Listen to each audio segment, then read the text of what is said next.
All right, y'all, we are here. It is the Victoris Rival Series Grand Finals, Infinite Dodge. I am joined by Shogun and Kongman. And finally, the crew is complete once again for the last week of the season, last week of the year. It's an emotional time to be a Victoris fan, but it should be a very good matchup indeed. We've got Return of the Middle Sticks against Bing Chiller's Green Tea. Should be absolutely awesome. Shogun, how are you feeling about this grand finals matchup we have here tonight? I'm feeling pretty good about it. I was just talking with Kongman a little bit about this beforehand. I think the teams that we have tonight are pretty equally matched against one another, and each team has had a relatively dominant performance coming into their playoff runs, right? Which has actually been surprising for Bing Chilling, right? Because they didn't look as impressive in the regular season, I'd say, but they have certainly, surpassed everybody's expectations, especially with last week, or maybe, some of our expectations. Yeah, I mean, I suppose if you're a big believer, it wasn't that big of a surpassing of expectations. I think Kongman and I were both a little bit shocked about last week's results. Took down Queen's Gambit pretty handily, but Kong, how are you feeling about the finals matchup that we do have in front of us here tonight? I'm feeling pretty good. Honestly, like I tweeted out a couple weeks ago, it's surprising not to see Dorado being in the finals, Yeah, seeing as how they've been in finals the past 3 seasons. Felt good to tweet that and watch the people at Victorious retweet that for me. Just good stuff. rub some Good more stuff. salt in the wound. Yeah, we're Salt Lords here, even with Salt Spreader no longer being with us. Rest in peace. He's with me on Tuesdays on Victorious Rivals Draft. Uh, yeah, it's a salty desk we have here. We like to do a little bit of trolling, right? Queen's Gambit, they pestered us all split long, Shogun. They said, "When are you gonna stream us? When are you gonna stream us?" Well, me and Kong streamed them last week. They couldn't handle the heat. They couldn't handle the hold. Big chillers, they chilled them. They cooled them down. They said, "You guys are going down. We're going to finals." And now here they are against Darkwind. So it should be an absolute banger matchup. But before we get into the matchup here tonight, as we always have to do for VAS and VRS being patch day and the day right after patch day, respectively, we're playing on a brand new patch. It's 1221. Thankfully, Yeah. Shogun, we're near the end of the split, so it's a nothing burger. The biggest thing is Cassante comes out, but he's disabled anyway. We're not playing a brand new champion in the grand finals. That would be disastrous. So, there's always that sort of looming thing every other week here at VRS where the patch sort of is there and has to be thought about, respected, talked about a little bit, but thankfully, end of the season patch, not too huge. I'm not sure if you've had a chance to review it, beforehand, if you've been playing too much recently, but to me, the biggest thing is Blitzcrank nerfs on that patch. Either of you have anything that jumps out to you about 1221 that should have these teams sort of on edge or aware, or is it really just as little as it seems in terms of actually affecting the game state? I would say that there's a couple changes that I think are important to highlight. I think one of them is Corky getting even like a small buff, considering the meta that we were in previously, right? Does make me expect that maybe Corky could get pulled out here with Maybe. control mages like being favored by some of these teams. I think Ari also getting buffed is helpful as well. It's actually a little surprising that she got hit with the buff. I feel like she was fairly fine. Maybe I'm just like too focused on Worlds patch, or something like that. But I thought that champion was doing pretty well. So to see it get buffed, I wouldn't be surprised if that came out either. Yeah. And then there was also that adjustment to Ornn. If you want to go ahead and like kind of bring some light to that one. Yeah, so the way it works with Ornn, right, is that his ult has been bugged forever, and they just kind of adjusted the True. tooltip to reflect the bug. So he hasn't actually changed. His ult has always applied 60% slow for, I think a year and a half or something crazy like that, when it's supposed to be scaling 20, 40, 60 at each rank. And they're like, well, he's not too broken with that, so we just instead of fixing the bug, we just changed the tooltip. It's just 60% slow at all ranks. So it's not actually going to make any difference with Ornn. It's just Riot fixing their spaghetti in one way or another. Here's something fun, some new spaghetti you missed last night if you didn't tune into the VAS Grand Finals, where we did actually see I can remember team names. I have the capability to remember one night in the past, grand finals action. Uh, okay, I'm a The liar. wheel I is can't. spinning, but the hamster is dead. Yeah, exactly. It's on the last of its momentum. In the VAS Grand Finals last night, we discovered a new bit of Riot Spaghetti that's very fun, which is that red side support doesn't show up in teamfight view. When you switch over to like from the big HUD that shows everything to like the little HUD that just pops up in the bottom, the red side support's not there. They just can't see that champion in the lobby, so you can't see their summoners or their health bar or their ultimate cooldown or anything in teamfights. So that's fun. More spectator bugs Nice. is what I love to see from Riot. It's my favorite thing. It makes my job so much more fun and easy. But enough complaining about Riot, enough belly aching about nothing burger patches. We've got a grand final series to talk about. We've actually, Cogman, have two very important finals series this week in the League of Legends universe. We don't just have the VRS grand finals, we have the World's grand finals. And we have some thoughts on that here on the desk. Yeah, definitely taking a look. I'm glad to see that all of us, even Becky Rita, somehow are in agreement. It seems like Becky always likes to debate That's against us. crazy. What is this? This was not scripted, by the way. I would like to point that out. And I'm glad to see that we all believe in Silver Scrapes, except Becky. My head believes in SKT, but my heart believes in DRX. These are the worst predictions I've ever seen in my life, by the way. Like I thought like I knew Kongman was gonna predict DRX, because like I'm pretty sure you locked that in as your crystal ball to win it all, and then also I did not. Oh, then yeah, That I don't know was what Daniel. this is then. This is why like that's crazy to me. I know why I did it was because like I This is flipped the the coin worst on my pick'ems and it predictions said I've- DRX, so I'm standing by that. This Otherwise, is the I would worst have put predictions T1. I've ever seen, says the guy whose prediction matches everybody else's. Oh yeah, prediction. this was a hot take, guys. This wasn't supposed to be cold. This was supposed to be a hot take. Look, This was supposed to be you like, see, boom, DRX wins, crazy, wow, insane. Also, I just said that the coin flip decided for me. This is not my own thoughts. If I had to actually guess, it'd definitely be then why did you T1 winning pick the series. yourself? What? Because I didn't want to do that. That's boring. But you lose. Okay. What do I lose? I'm in like I don't remember how many points I have. Not enough to like because I got all my semis wrong. So I was like, clearly my own thought process doesn't work. I'm just gonna flip a Shogun coin. thought JDG wouldn't get faker diffed. Everybody point and laugh at this man. Ha, I don't know. I think they got Carrier diffed way harder. I must This is say true. that Carrier guy kind of good, kind of good at the game. He's pretty good. Now that we've covered the second most important grand final that's happening this week, we can move on, of course, to what we're here to deal with tonight. It is the VRS finals, and this time we have a little bit more diversity in what we're thinking is going to go down here. It actually looks like a split right across the desk. Kongman, give me your reasoning on Bing Chillers here. They defeated the Queen's Gambit. They were able to get their pawns across the board before the Queens could. Felt really good. Absolutely dominated against the only undefeated team. Well, I guess Middlesticks was undefeated too. But okay, so Bing Chilling beat the number 1 seed, and if they can beat the number 1 seed, this underdog team can easily beat Middlesticks.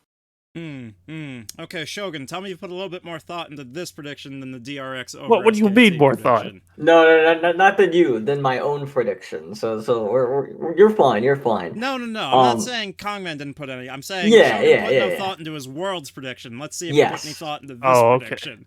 To be quite frank, I think most of the teams that have or at least the series, right, haven't been too convincing so far from Bing Chillers.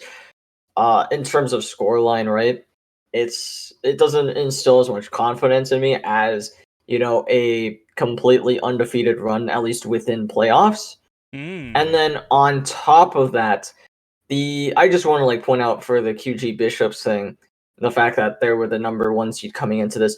I didn't think they looked too hot coming into it to begin with. I didn't think they looked or not coming into playoffs as a whole, but coming into that series. And then also in that series, they still drop, or Big Chillers, while they still drop a game to QG, that means they only win 1 game. They had also dropped a game in the series before that we unfortunately were not able to see. So for unfortunate circumstances, just because they are cursed. Again, I wasn't too sold on the team to begin with. And maybe that's an unfair reason to, not believe in the Bing Chillers as much, but if I take a look at the other side, right, which is, ROTM Dark Wind, I have no doubts in my mind whatsoever. There's been no reason for me to doubt this team, and that's what really gives me the edge, or gives them the edge in my mind. So yeah, that's my. Oh, and of course their top laner is better in terms of his rank, so it's just going to be a top diff every single game. Sure. I know I always like to say it's going to be a top diff. That's Yeah, the now you're deciding factor. backtracking. No, I'm not backtracking. I'll admit, ROTM does have the top advantage, but you look at the rest of the team, Big Chillers, like stat-wise, beautiful. Like, you look at Loker's KDA this record this season, averages And like a Loker 3.27. Mid laner That's for fine. Darkwind, for those Yeah, who are that's fine. unaware. Big Chillers is Yeah, that guy goes off. I agree. Zendef is at a 4. He is higher KDA. You look at Cheater, the backwards cheater on Middle Six, their jungler, 3.7 KD. Bing Chillers, Cade, who we got to watch just demolish Queen's Gambit, 5.29 KDA. I mean, everywhere the stats are just better. Besides, can we go back to that Loker guy? I heard he has a better KDA.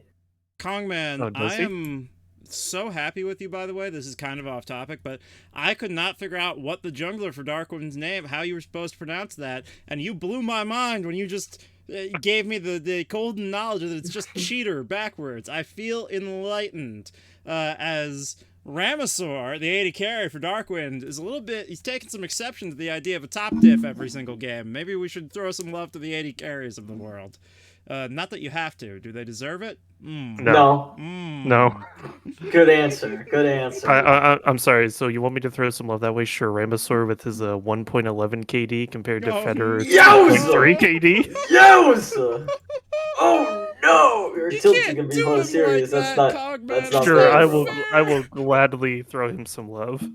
Oh my goodness. Yo, Ramesor say top diff every game. Yo, I see you in chat waiting to start the game. Yeah, your top laner is going to carry you. Oh man.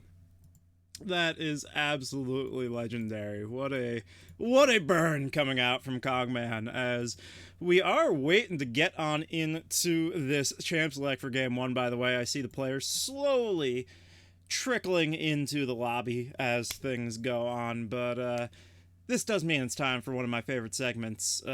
We can talk about what these players should be playing. It's time for you guys to simp. Neither of you are really as big of simps for your champions or your roles as Kevbo is on VAS for Blitzcrank. Whoa. So it's like, it's not as fun. I mean, Kongman will just say, Sejuani Shyvana for the No, I don't say Sejuani anymore. We see her way too much. Okay, that's fair. Well, these teams should be playing Shyvana, and then when they pick Shyvana, I'm gonna flame their runes, cause they're bad. Cause they put her top lane. Kongman, I'm not here to judge you, I'm just here to do a hilariously offensive impersonation of you. Now, Shogun, you sell me on something. What should these teams be playing? What's the hot Worlds intel? You just came back from semifinals. What do you got to give to these teams? What's your sage advice on what they should be playing where? All right. So the champion that I need to see be brought out is Yorick. Yorick top lane. Yes, I'm getting points with the host. This is something I have definitely thought out before this, and Yorick is good because he split push good, and there's a lot of split pushing champions in the middle like Jax and Fiora, and I guess Camille could be considered one of those to a certain extent, and Yorick makes them very sad as split pushers, because you're basically 2v1ing him whenever you dare go match him in a side lane. Therefore, Yorick, good champion and should be played today. at You some know point. who York makes really sad, Shogun, and I can Everyone. I Me. don't get my chance. Yeah, but you know who he really makes sad is Gangplank. And as the resident Gangplankster, I have to talk a little bit about this. Has no cleansable CC, so makes your W a dead ability. Has a wall that just traps you while he wails on you. Your barrels don't clear his disgusting little ghoulies, okay? Why? My barrels can one-shot an 80 carry with 3 items, but they leave the ghoulies with half health, and yet somehow one auto attack kills them? What is this bullshit, Riot? Nerf York. Whoa, gamer language. Oh, yeah, true, my bad. You see how the winners interview last night got a little heated, and I sort of That's forgot lit. my good decorum for the desk. I forgot what is and isn't acceptable on the desk here. So that's bull hockey, Riot. I don't want to see it anymore. Okay, Kongman, you can tell us all about Shyvana now. Actually, I'm not going to say Shyvana because you hear last season. I'm actually, in fact, going to give you 2 different characters. I am. It's one of them's gonna be Heimerdinger. I I'm bet you sh- money. One I of would them bet. one of them is not Heimerdinger. I can tell you that much. I mean, Heimerdinger support All right. does look legit, by the way, based off I of agree. words. So Brother Barrel. True. All right. So I'm gonna give you a jungler Mhm. and a mid laner. Okay. 2 really good options here. Your mid laner is Malzahar. We haven't seen Malzahar in like a hot minute. We did see it in the Malzahar? VAS finals last night. Dark Ones played it. It True. looked amazing. He did also just get buffed, so wave clearing is a lot easier to guarantee your CS. Yeah. And also, you press R and your opponents just turn their monitor off and walk away. Feels It's just bad. hilarious. For jungle, we need to see some Shaco. We haven't had a clown running through the jungle in a while, doing some gimmicky tricks. I don't know. You could have a galaxy brain like I can, and still get outplayed by a Shaco. I don't know if I necessarily Galaxy agree brain. with the Interesting. Shaco. I'm not gonna front. I personally am not a fan of encouraging my team to int on useless champions, Cogman. That's just me. Agree. Useless. I have a Heavily best friend agree. who's a Shaco one trick when he is playing this game, and I don't want to encourage any of that degenerate behavior. But guys, we don't have to talk about which champions are and are not degenerate picks anymore because draft is just about ready. I'm going to send you over, and we will get started in just a second here. We are ready for game 1. Have a good one, as the players have started without me. So here you go. Woo! Alrighty, thank you so much, Dodge. As we are getting into the draft here, Gangplank has already been taken off the table. Something that I feel like we were pretty sure was going to happen. The champion is not exactly the most balanced thing in the world right now. As a green team will go ahead and think about what they want to go ahead and take off the board. Yeah, and if we've seen anything like Worlds, there's the Seraphine ban. I was going to say, where are they going to be seeing Seraphine ban because they are second pick, or just ban away the Yuumi? I mean, it's pretty funny watching a Worlds red side always banning Yuumi first pick. And it's very fun to watch them ban Yuumi, and even more fun to hear the crowd erupt in cheers when the champion It is gets not. banned. That's also one of the most hype parts about it, is an entire community coming together. There are people that are at Worlds that have signs that say "ban Yuumi," with drawings of Yuumi with a red circle and a line dashed through it. Pretty fun stuff for Be honest, sure. Shogun, did you cheer every time Yuumi got banned? Woo! Woo! Yes.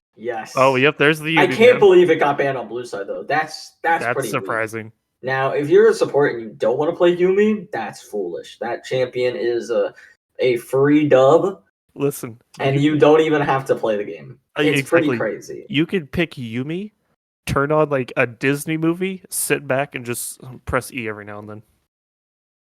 I do slightly respect the idea from blue side because they might want a different power pick, like the Graves. That's a pretty good one, and aren't really willing to give up the Graves as well, and don't want to ban it away because they don't think that the Yuumi is as practical for their situation.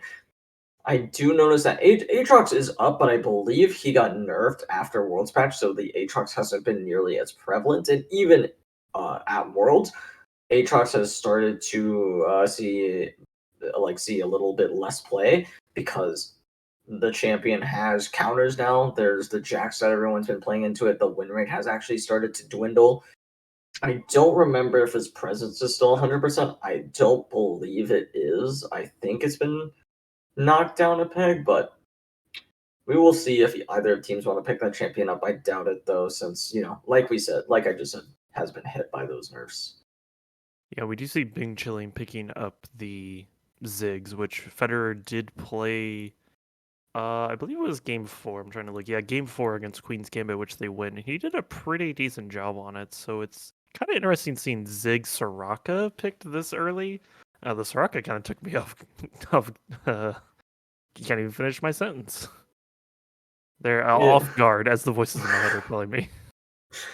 Yeah, that's a Blitzcrank cover though. Blitzcrank Pike. Aren't thinking of doing New Pike some skin? pulled champions. I really like the Blitzcrank into something like the Soraka. That is something that is very abusable. I think this spot. There's the Aatrox that we were talking about as well. Not shying away from that one as well. Wanting to 100% top diff this game away. What I really want to see from BCGT though is to go ahead and take a top laner or pick Kindred. And now you've given ROTM the opportunity to go ahead and ban every Aatrox counter known to man that is played by the enemy team. To be honest, KKK is actually a really good Kindred. He did actually play game 1 last series. He went 10-4 and 17 with Kindred. Just using his ultimate is really good because I believe he even used his ultimate to save the dragon because I think he watched that happen in Worlds and he was like, yo, I can do that. Yeah, I also think Kindred's just in a fairly healthy place. However, the idea of getting Blitzcrank pulled out of the Kindred ultimate is not a fun time. I can see a nightmare situation where that happens, as you can see also some hefty tanks being taken off the table, so Aatrox doesn't have to deal with those guys anymore. We'll see what they want to go ahead and answer with. So far, the team composition from Bing Chillers does look a little disjointed at best. Yeah, definitely have to agree with you there. And as we take a look around the bands at the moment, we do see Caitlyn Gallio band on the side of being. Hey, oh, there's the Camille you were talking about earlier. Yeah, the Camille does end up getting locked in. I do want that's either a counter or a skill matchup. I want to say it's one of the counters that you can take into it. I'm not 100% sure though. But it does look like that the top laner for Darkwind is thinking, yeah, I can take that guy if he plays Camille. I'm pretty sure I can win that matchup easily. So I'm very excited to see what happens between those two up there, but also excited to see how they go ahead and round out their team composition. And Ezreal is a pretty solid answer when you do have that Blitzcrank who can roam all over the map, leave the Ezreal alone. Especially, I like having a roaming support if there is an Ezreal on your team. When the enemy bot lane jungle duo can't really dive you, the good news for Big Chillers is they have the Kindred ultimate. So post 6, that actually becomes a reasonable idea to dive the Ezreal. But the amount of power that Ziggs and Soraka have, you're never really going to be able to, dive this champion. So Blitzcrank is going to have free roam of the map for the first 5 levels of the game. Yeah, we are going to be seeing the Zoe locked in last for Loker, which I don't know a whole lot about Rodham's Loker's Zoe. I do know Zoe is just kind of in that weird place where it's all just a matter of if you play a lot of Zoe, you're good with her. If you don't touch Zoe like ever, you're going to int. And Big Chiller's answers with the Ari, which this is, I believe this is just skill matchup rather than counter picks. Mm-hmm. Does look to be the case. And I gotta say, if this is the type of draft that I think is really good for a game 1, because it really shows you if Big Chillers can win this game, to me, that shows that they're actually just straight up the better team mechanically, because that's what you're really going off of. You have to play the team fights better than the enemy team. You have to play basically every aspect of the fights of the game better than your opponents, because realistically, Rodham just has the better draft. They have the better power picks. They also have more team cohesion in what their composition wants to do. They are clearly a type of team composition that either wants to get a pick or just poke you out and then look for something right after. They have a lot of poke on their team. They have a or they have a lot of pick potential on their team as well. And it's very difficult for Big Chillers to survive that because even though they have that Soraka healing, Soraka still has to get relatively close. The Kindred ultimate does help them out at least a little bit in that aspect. But if you're taking that fight after, say, Soraka gets hooked in, Kindred goes in for the ultimate, you really don't want to be taking that, close range fight with this team composition against this Graves, against this Aatrox. So I'm a little afraid to see how this game is going to go for Big Chillers. And as we await for our commentator Shogun to join the lobby so we can get this match underway, refusing to accept any invites. There he is. All right. Honestly, just looking at these teams, like you said, a lot of this is just about range matchups. I don't really see a lot of like full all-in fights here and there. I mean, I do believe like anytime Baron fights, Dragon fights happen, but I don't see like full ARAM matches with these compositions. But it also will be interesting to see if this Camille can actually lock down, say, like the Zoe or the Ezreal to prevent them from just running away. But so I think all in all, like Big Chillers, their win con is getting Camille to lock down the mid or the ADC to determine who is like more prevalent of an issue. Mm-hmm. I definitely agree. And the issues for each team, I mean, when you really look at the team compositions, right, it's hard to figure out like which champion is going to be the main issue for your side. I guess you could say even the supports, right? Obviously, if the Soraka is allowed to live, she can get all that healing off. If Blitzcrank's allowed to live, he can find those picks, right? So it's hard to figure out who you want to focus. I think if you're green tea, you can go ahead and eliminate the Blitzcrank as an option, but really it just comes down to which lane the Graves wants to play around, or if the Graves gets fed himself. Same for the Kindred, right? I mean, I would say that each one probably wants to play around the top side a little bit more than the bot side. Their bot lane should be self-sufficient for the most part. I mean, that's what you've drafted here, right? You drafted an Ezreal for the blue side, and for the red side, you've drafted that Ziggs and that Soraka, who should not really need a lot of help. Yeah, they shouldn't need a lot of help, but of course it's just a matter of it really depends on which way these junglers are going to path and then how well they actually successfully perform the gank. Because like I could play Kindred and I could path top side every game, and if my top laner doesn't realize and actually help whenever I gank them, I just like cool, I wasted my time, but glad to be here. Yeah, Camille doesn't know that that's happening. I would probably flame her if I said I'm pathing top this game, and then Camille pushes into the enemy tower and does not allow me to gank. I'd probably like, all right, guys, let's just FF the series. I don't think it's playable anymore. Like if my team's not gonna listen to my plans as a jungler, I probably wouldn't play. Hence why I just play the support role and I do what my jungler tells me to. It is funny that you mentioned that because last week when we were being chillers to defeat Queen's Gambit, we got a nice quick little post-game interview, and they said that one reason like why they probably lost against Queen's Gambit the first time is because they said, and I quote, "We had ego issues on our team, and we didn't let Cade call any shots." You know that's awful to hear. It is good to hear that they got over them and Canadian swept them. That's pretty hype. We love to hear that one. That's that one was for Salt. He loves that expression. The Canadian sweep. Well, speaking of the Canadian sweep, it will be interesting to see who will sweep this match away as we will be sending it over to a quick break. Don't go anywhere as we will be right back with Game 1 of ROTM Darkwind and Big Chillers Green Tea.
Alrighty, everybody, welcome back to game number 1 of the series between ROTM Dark Wind and Bing Chiller's Green Tea. On the blue side, we have Dark Wind, and on the red side, we have Green Tea, and we have a bit of a cheeky invade. Of course, it is. You see that there is a Blitzcrank, and there is going to be no one who goes down here, which... very nice of the Soraka to go ahead and just leave that situation, not get caught out at all. And go ahead and everyone will start returning to their respective lanes. Well, a little disappointed there that we didn't end up seeing a Blitzcrank get a cheeky little play there. But also really glad that we didn't see Bing Chillers go ahead and go for a stacked bush, because I'm pretty sure they heavily lose that 5v5.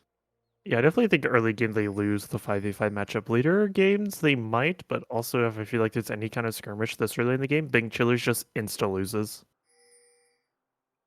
Yep.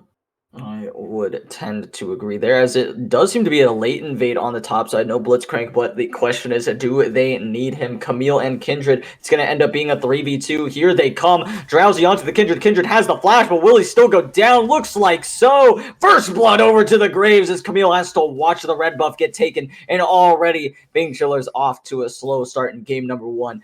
ROTM off to a hot start, though. Yep, there's kind of what I was talking about, the early skirmish not ending well for Bing Chillers. Very good execution there on the side of Middle Sticks. Wow, I almost called him Queen's Gambit. I was like, nope, that was last week. That is okay. As, Queen's Gambit, love to have those. We just have them on stream so often. It's hard not to, say their names every once in a while. As we will see, maybe they can hit the level 2 first. The Soraka and the Ziggs are actually the ones who are able to get there. Makes sense because of all that AoE damage that Ziggs can put out. Ezreal doesn't really have that same kind of wave clear to hit that level 2 as fast. Yeah, but we already see the Camille zoning out the Aatrox just a little bit better than he is. Does have a nice 7 CS lead over him, so a little bit of a top side domination. As we like to say, a nice top diff. Yeah, which will likely continue. Graves, though, I did not apparently pay attention to what his path was. I think he went red, Raptors, Krugs, which is a little interesting. As Soraka all of a sudden in a bad situation, Kindred has to start walking down. Graves is allowed to walk up here. Silence on to the Blitzcrank. They are walking into a 3v2 right now. Yes, the Zoe's coming, but Blitzcrank is so far up, has to spend his flash, and that's all the way we can. What a hook from Blitzcrank, as that will force the flash out of the Soraka. So all in all, they actually managed to trade support flashes. Should never have really been able to happen, but you are absolutely willing to take that if you are ROTM and you are the Blitzcrank. You pop the barrier, pop the flash, and this Soraka has to play absurdly safe for the rest of the lane. Yeah, Soraka doing the best she could there. Unfortunately, she did have to burn both barrier and flash, and if she didn't have either one of those, I'm pretty sure she would not have made it out of there alive. I would absolutely agree there, as we do see the barrier getting popped from Zoe. Took that from the Soraka, allows that trade to, maybe not go in her favor, but definitely doesn't go against her, right? As now we see the Camille taking a lot of damage. Graves as well. No flash available, but does have that hook shot. The flash forward, the Q. The damage is coming through. Will it be enough, though? Does not look like it, as Graves will not quite be able to find that kill. Flash expended, and Camille will get away. Yeah, definitely Camille getting away without Graves confirming the kill was actually amazing, because Graves doesn't have flash, and if Bing Chillers actually communicates with each other, something that they discussed they had problems with earlier in the season, that is going to be really huge, that they could potentially allow Kindred to invade this Graves. It would be pretty useful if that was like... I don't know if that's going to be doable for this Kindred. I think the amount of power with that first blood, nice flash from the Aatrox to get away from that Camille.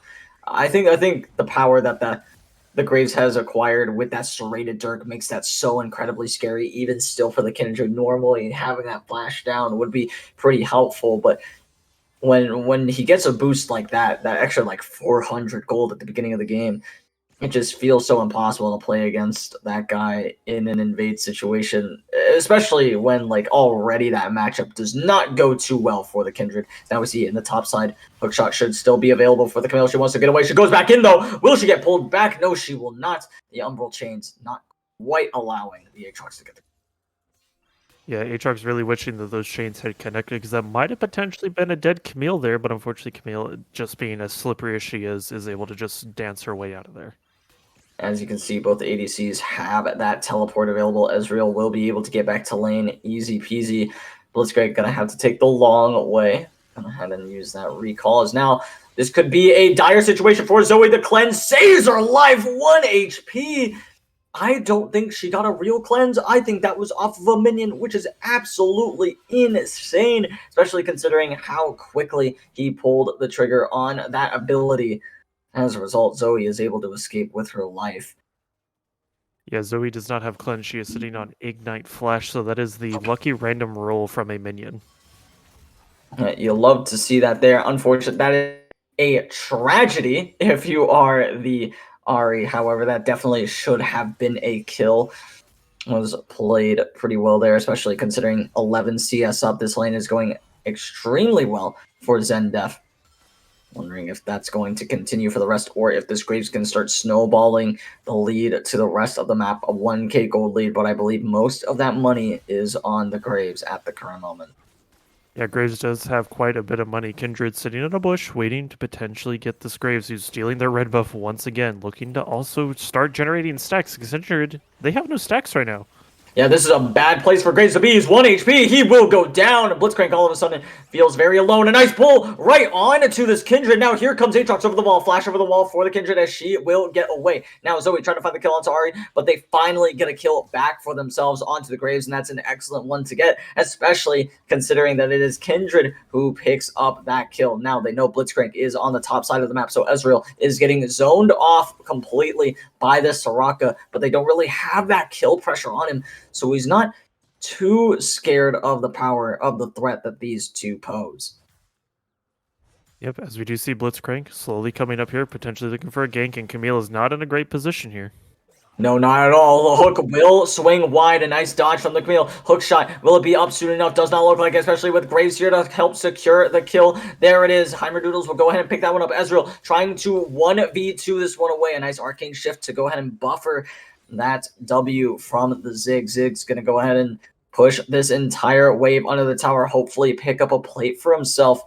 Question is, will he actually be able to do so, or will Ezreal be able to clear this wave, considering his wave clear not being the best in the world? Probably not. Plate should go over, as Soraka will help him secure it there.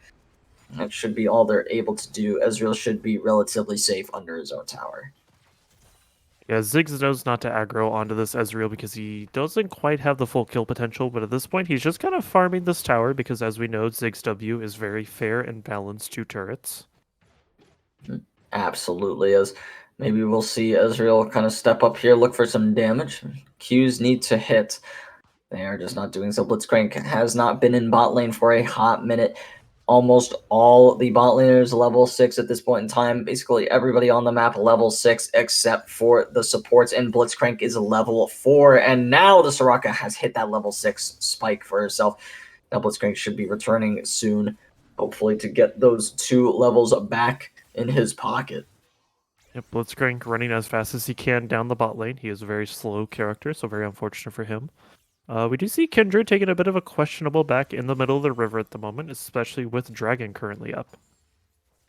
Yeah, it would be questionable if they knew for a fact where she was. I think what would be more dangerous is if this Soraka and the Ziggs took their backs as well. Looks like Zoe's trying to find that kill onto the Ahri, but it just won't happen. The hook seems to have missed the Ziggs. Ziggs will be recalling, and now that they know he's resetting, they're going to go ahead and start up this Dragon, but that's a little dangerous because he does have that teleport, is allowed to go ahead and go right on back to that bot lane tower, which he does.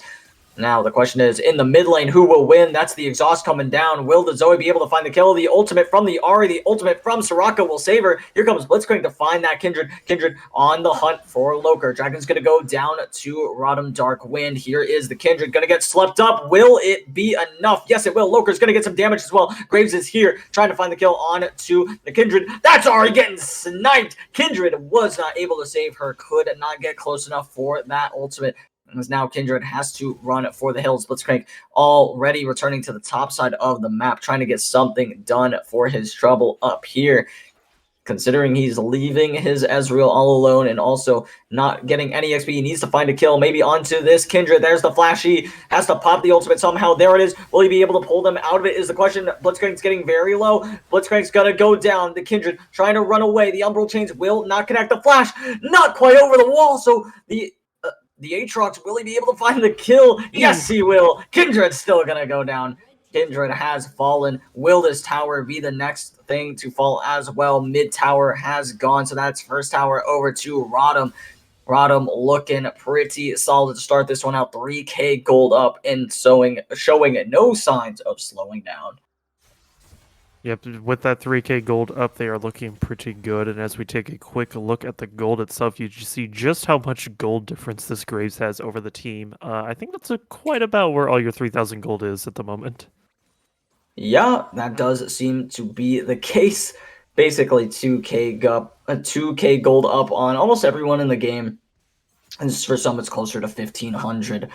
If you want to nitpick it a little bit there. But I mean, even still, 1,500 gold up on everyone in the game is monstrous, especially on something like the Graves, who is a great carry jungler presence. I mean, there was a reason we saw him so heavily banned at Worlds. Yes, that is a different patch, but that champion is doing the same exact things here that he would be doing on that stage, taking over a game. And if you are Bing Chiller's Green Tea, you need to find a way to stop this, to stem the bleeding a little bit. But the question is, who are you trying to funnel gold into? You don't really have a hyper carry for this late game, and falling behind is not really an option for your team composition. Yeah, and unfortunately, as we do take a quick look at Kindred, Kindred is still on a 1 stack, by the way. Yeah, not being able to hit that 4 stack mark is gonna make the Kindred a little bit more desperate to make something happen. But if they play their cards right at this point, this game should kind of be in the bag for ROTM. Of course, you might be saying it's only 4-2. They only have about a 3.5k gold lead. That seems a little premature, don't you think? But I mean, really think about the members on their team that they have, the champions that they've drafted for themselves. I mean, it's not really you have an Ezreal that outscales you. You have the Zoe who doesn't really outscale too much, but you know, the Graves already has that head start. The Aatrox has got that head start in Camille, so they should be able to carry their team through this early game and allow the Ezreal to carry in the late game. If you ask me, I don't think there's a point on the game that Bing Chillers are really going to be able to win these team fights. I think they needed to get a lot of those early game kills, and not having them is going to make this game feel absolutely impossible. Yeah, and it's honestly just all a matter of, can they help get some of their teams back up on top of each other. Interesting Ezreal out there. I saw it connect onto the Ziggs, but Ziggs was still able to finish the recall. Riot, question mark? Riot may have messed up with that one, but you know who's not messing up this Graves, or maybe he is. Never mind. There's the ultimate from the Kindred to keep herself alive. Gets a little bit of HP as well. Will be running back now. The Ahri is going to miss that charm, unfortunately. As no kills will be had in the top side of the map, even with this Zoe roaming on up. As we see, the support's still level 6, just barely hitting that mark. 4 members strong on the top side of the map. No teleports either available for the ADCs. So now will the Ahri go down is the question. Here comes the Kindred damage, but it's just not enough. Not really going to start connecting. Maybe going to try to proc that E, but not really feeling too confident in the ability to one-shot the Graves, which is probably a smart call, considering that guy can get a little tanky. Yeah, and I did love the play that KDK did with the Kindred of putting the Raptors between him and Blitzcrank. That way Blitzcrank, if he did attempt to grab him, would just accidentally grab a Raptor instead and provide no value to his team. Mm-hmm. Something that's got to be pointed out is how well these Ziggs is keeping up in CS with the Ezreal. That's pretty important. But I got to say, if the Ezreal starts out farming him, which it does seem to be the case at the moment, even this little CS lead with that Cole being started at the beginning of the game, if you don't punish the Ezreal, it just means that he's going to become a menace later on. That's a nice pull onto the Ahri. Ahri still has 2 dashes left. Will she be able to use them, though? Ignite is ticking, and she will live thanks to the Soraka being so close by. Ahri barely manages to make it out alive. Kindred wants to try to find something with the Soraka. I don't really think that's doable. Instead, they're going to look towards that dragon. Graves is looking. Maybe they can find something on this Kindred. They don't have vision now. The Blitzcrank has vision. Pull or jumps right out of the bush. Here comes all the damage as well. Ultimate not available for Kindred as well. And Graves goes ahead and secures that one for himself. Snipes that one away. Zoe, a little sad that kill gets taken away. Aatrox looking for the dive. 1 HP on the Camille. Camille will just barely live. Now Ahri trying to run down this Zoe. Zoe not going to be hit by the Everfrost. Not going to be rooted up by it at the very least. Which means no charm is going to be guaranteed. But the charm will still hit later on anyway. Everfrost will miss as well onto the Ahri. Not able to find that root. So it just finds it slow. As Aatrox will be able to secure the top lane tower after making the Camille back off.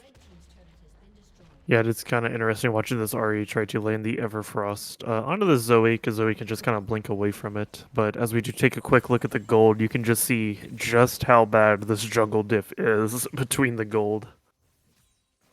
Yeah, the jungle diff is not looking too hot, being 3k gold up on your opponent, 3k down to your opponent. Not great.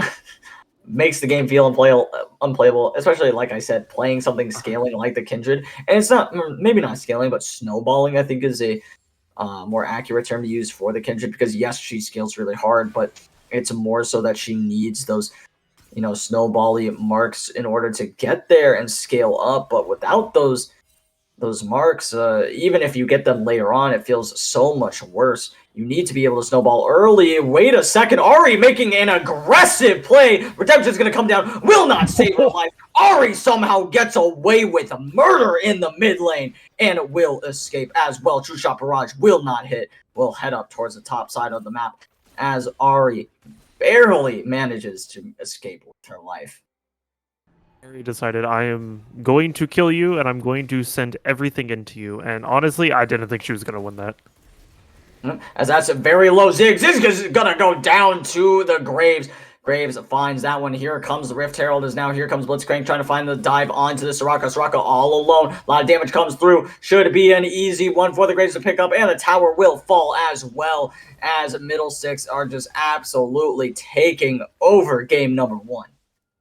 Yeah, Middle Six is looking pretty clean at the moment, as we do see Graves stealing the Kindred jungle and everything. And one thing I do want to point out, as this Kindred does appear to die here, does pop the ultimate just in time, is going to be staying alive just a little bit longer. Ahri doing their best, but unfortunately Humberdoodle does get the kill. Yeah, I mean, that Graves guy is just kind of going off. Meanwhile, on the top side, the Aatrox will flash with the Q, find the kill, and that's another 2 kills going over to the side of ROTM. Dark Wind, as they are popping off. No signs of slowing down either. Now that they have gotten the ball rolling, they want to keep finding more. 7 kills onto the Graves. Graves trying to find the kill. It's one-shotting everybody in his path. Taking a lot of damage, though. Has to flash away. Ult comes down. Will not find the kill, as he will just barely live. Here comes that Redemption. Try to get some health back as well. He'll go ahead, head up towards the top side of the map. Help the Aatrox maybe find another tower if he hasn't already. I don't believe that's one of the towers that got taken. So pretty solid stuff there. As maybe, a nice Drowsy onto the Soraka. Soraka is going to get hit up. Gets taken down as well. Hook barely swings wide. There's the True Shot Barrage as well. Unlucky there. Oh, yeah. I believe my... Actually, Soraka did get popped like a zit. Okay, there we go. My league client is... My league client did the same thing, guys. No worries. Mine also decided to close. I Yep. was curious if that We happened, but we are still still live going. though. We are still live. We are still live. Speaking of being live, this Kindred is barely alive, still on 1 stack at 20 minutes into the game. Listen, some games it's just not your day. Sometimes you see Pioshik pop off and you go, that could be me. And then you forget what happened to Pioshik against EDG, as I was reminded of earlier. It wasn't good. It wasn't good. And he did, I believe, come out with the win in that game. But this one not looking like a win. 10k gold lead. I did, I think I prematurely called it earlier. I said that it was going to be difficult to come back from, right? I did still hold out a little bit of hope that there were some plays to be made. And yes, Ari makes a phenomenal play, but I mean, realistically, Rodham has just played this so clean. Other than that, very small hiccups here and there, but nothing game throwable, right? So ever since then, playing it slow, calculated, seeing their chances, hopping on those, and it's been paying off dividends for them, having that 10k gold lead now. And it's slowly rising from 10k, a little bit more than that now. It's an absolute slaughter for Rodham. Yep, definitely have to agree with you there. As with Rodham now having, excuse me, this Baron buff, it's really just a matter of how quickly could they potentially end the game if they want to. Yeah, it looks like they're still trying to play for that soul, looking for maybe someone to, push up a little bit too far. They see exactly where the Kindred's going. They see, okay, 2 people are top side. I'm going to be Graves. I'm going to go bot side. I'm going to take this wave, take maybe even this tower as well. Don't know if that's going to be reasonable for him to do with the Ari coming to clear waves. I think they need to send a little bit more people. Instead, they send their teammates towards the top side to counter the presence of the Kindred up there, which I don't know if that's what you need to do. I think Aatrox is actually pretty okay to take that fight. But or going for that 1-3-1 type of deal. I'm still not 100% sold on that idea here. But hey, I mean, it looks like it's working out for him pretty okay. Yep, as we do see Ziggs take the damage from the True Shot Barrage coming out from the Ezreal, doing a nice chunk of damage. That's going to be the Camille taking a small chunk there. Blitzcrank has to start backing up now. The hook will swing wide. He is getting very low. Ziggs bomb will connect, but that is a lot more damage on it to the back line of the side of Green Tea. Look at their health bars. And that poke is massive. The Q over the wall. The Mystic shot will find the kill from Ezreal. Will he be able to do anything else, though, is the question. Graves is going to clear out that ward. Camille is not looking like she is in a happy place right now. The bot lane tower will fall on the next wave. Mid lane tower fallen. Now there it goes. Top lane tower getting siege down as well. Camille still trying to defend this one. We'll go ahead and hook shot away. Wait for the members of her team to respawn, and maybe they can mount another defense. But Rodham not feeling scared at all, taking every single inhibitor.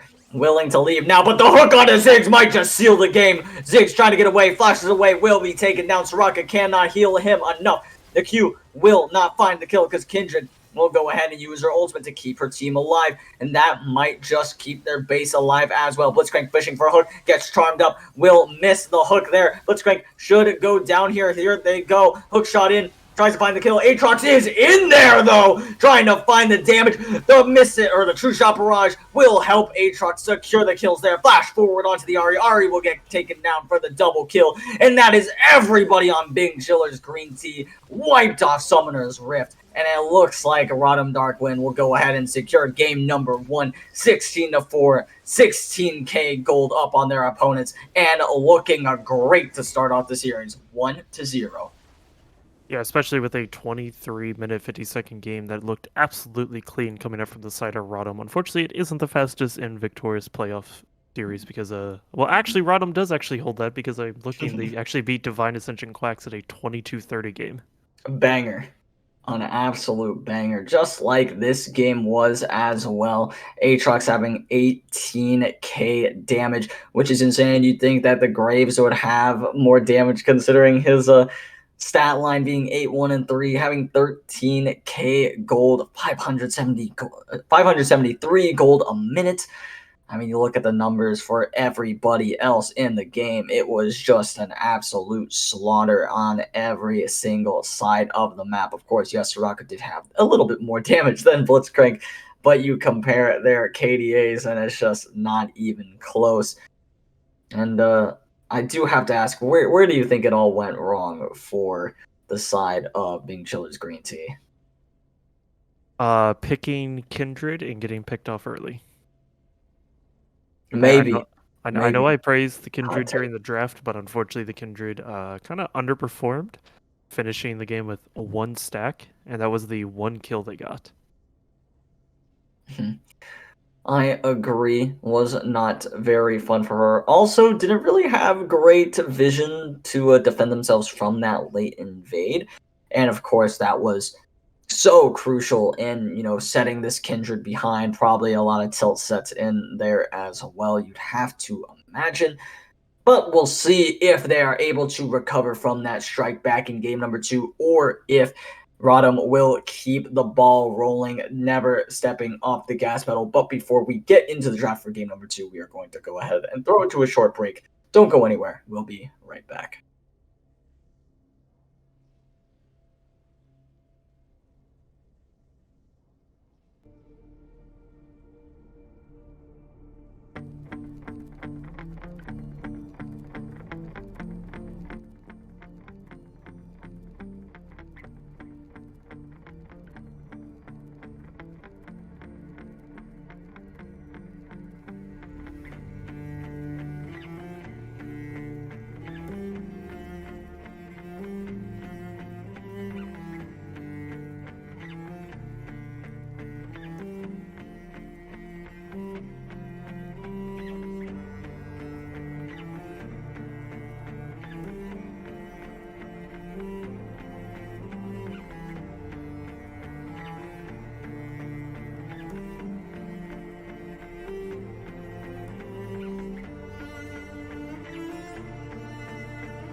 Alrighty, everybody, welcome back to game number 2's draft of the series between Return of the Middlesticks Darkwind and Bing Chillers Green Tea. Once again, on the blue side, we have ROTM, and again, on the red side, we have Bing Chillers. Now, the Aatrox has been taken away. Other than that, the bans so far remain the same.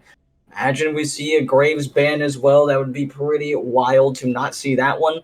Maybe they just don't care, but there it is. Okay, respect that ban greatly.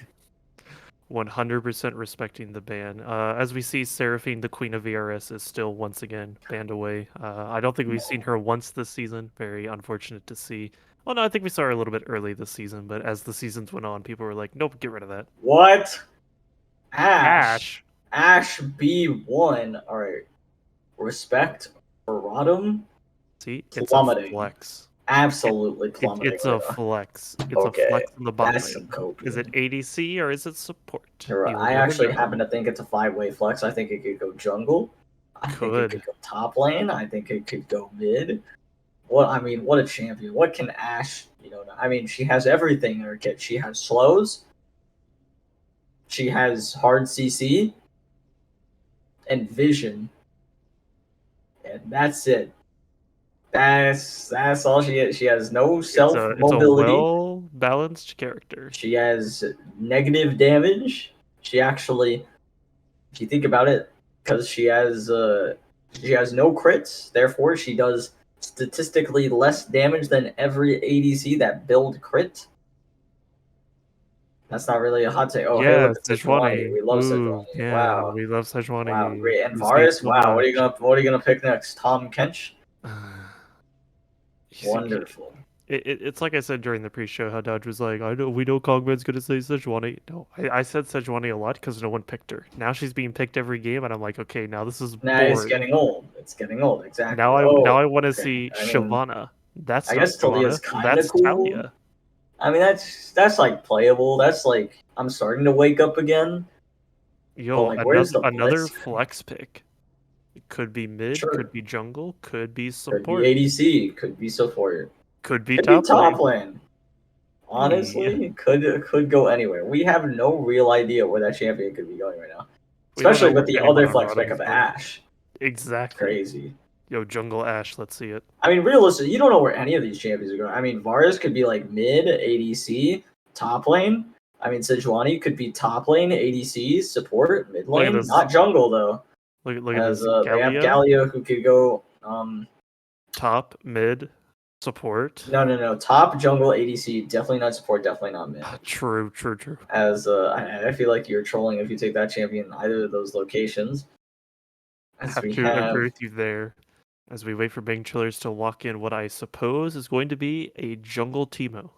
Would be hype if it were Tom Kench. That's the oh my goodness. Look at that, another 3-way flex. We don't know where anyone is going. We can't predict. Okay, actually though, there are a few flexes. Like the Talia should be going jungle at this point. Actually, I'm not even sure because I guess Galio could go support or mid lane. Should be Galio mid though. If like you're playing like a human being and doing like human drafts, and then Talia would be going jungle in that case. But that feels really bad. So now, like, because it's the fact that there's a chance that these aren't human drafts, and that's what scares me. At least we know almost for a fact that Ash and Varus are going to be playing ADC. There is like a 1% chance that Varus goes mid. That would be crazy. Would love to see that. Would love to see some AP Varus. Probably not happening.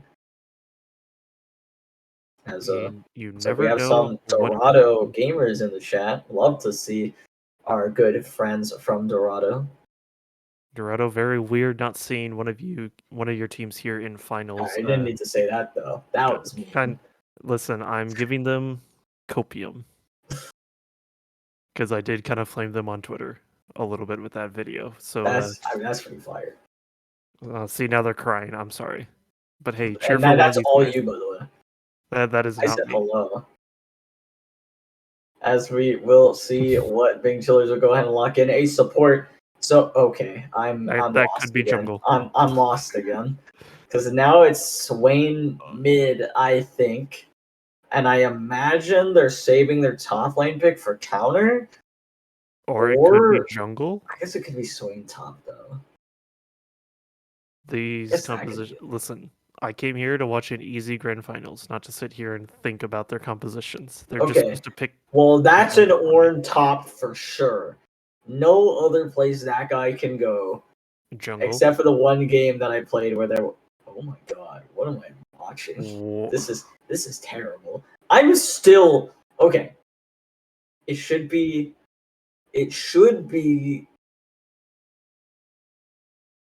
Ornn top. We're gonna start there. Yes, Let's start with is in Ornn the top top. lane.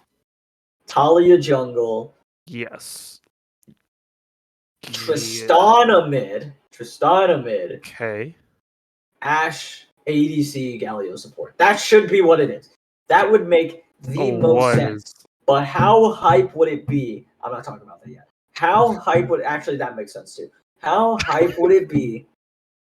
How unbelievably hype would it be? It was Tristana ADC Ashe support. That's what I think it's going to be. I would be a little bit more disappointed if it were that, but it could also make sense. And then you have, on the other side, you obviously have Gwen, Sedge, Swain, Varus, and then Renata Glask. I mean, it could potentially be Sejuani top, Gwen jungle. We do see Gwen jungle every now and then. I'd cry. A bit of a surprise. Why would you cry? That is a good. Because that's awful. Well, you don't hear me calling you awful, so. I mean, but like, how bad is like Sejuani into Ornn? I'm pretty sure Ornn can 1v1 that champion, and that's not what you want now. Now, Gwen is a tank buster. Gwen good. That is true, but what value is Sejuani going to provide against ROTM here? You know what? That's a good point. Wait, hold on. I need to logo Ragu. Yeah, Ragu the pasta. Yeah. That is in fact for AP champions into a Galio. Weird decision. To be sure. I will say you could at least build the Varus to go, AD like he's meant to. You are playing into tanks though, and that feels bad to not go AP into tanks. When one of the tanks is Galio though. It is pain. It is pain. A lot of pain. As we are going to be seeing where some of these champions are going to be going as they lock them in, as they're teasing us with the last second picks. I mean, that's obvious. Looking at Ornn going top. So looking at Bing Chiller's composition, the big thing, if we flash back all the way 2 seasons ago to grand finals of Dorado versus Oasis Esports, it's the big thing of, can Renata land her ultimate? No. The answer would be no. So Renata cannot land her ultimate. ROTM wins. I will also say the champions that have been picked very vanilla. They have been pretty much locked into the order I first predicted them to go in. It's Ornn, Talia, Tristana, Ashe, Galio. So you'll have your 2 ADCs, you'll have your 2 damages instead of having your ultimate bot in Ashe. Would have been playable still. I think it actually still works if you do swap that Tristana into the ADC role, bump the Galio up into the mid lane position and bump Ashe down into the support role. I think all of that is okay. I think this is better though. I think this allows your team to have a little bit more damage. And you also have enough AP damage in your Talia to not make it matter either way, whether you have the Galio in mid, Tristana in mid. So I think they will be fine. All right, so everything has been locked in. It is, in fact, Tristana mid and Galio support. Love to hear it. All right, now I know you said these compositions seem very vanilla and boring, but if you ask me, I think these compositions are pretty hype. And do you know why? Why is that? There is no Trundle. We can praise the Lord for no Trundles. That makes me happy. I guess. Because Trundle is resident. Listen, if Dodge could give his voice to us, he would also complain about how much Trundle is a resident sleeper pick. Trundle is resident sleeper. The stream can hear me say this. Stream. Trundle is not a fun champion to watch. Thank you for your time. Goodbye. You have heard it here from the producer himself. Trundle is not fun to watch. I think Trundle is fun to watch. He go chomp, and then he go bonk with the big stick. And you know what? Who doesn't love that kind of gameplay? Literally anyone else, as I seem to have faded into the mist with my camera losing focus. Just kind of like how we're losing focus on this draft. So as we look back at this, Shogun, I'm going to throw it to you. Who do you think drafted better here? I mean, it's just always a ROTM diff. I don't know what to say. I mean, these guys are just so cracked out of their minds. You know, even if they had drafted, you know, Teemo jungle, I think they could have pulled it off based off of game number 1, right? But being a little bit more realistic, being a little less facetious here, I do think that Tristana is a great pick into something like the Swain, something that can take over the lane, stop the Swain from, becoming this team fight menace later on.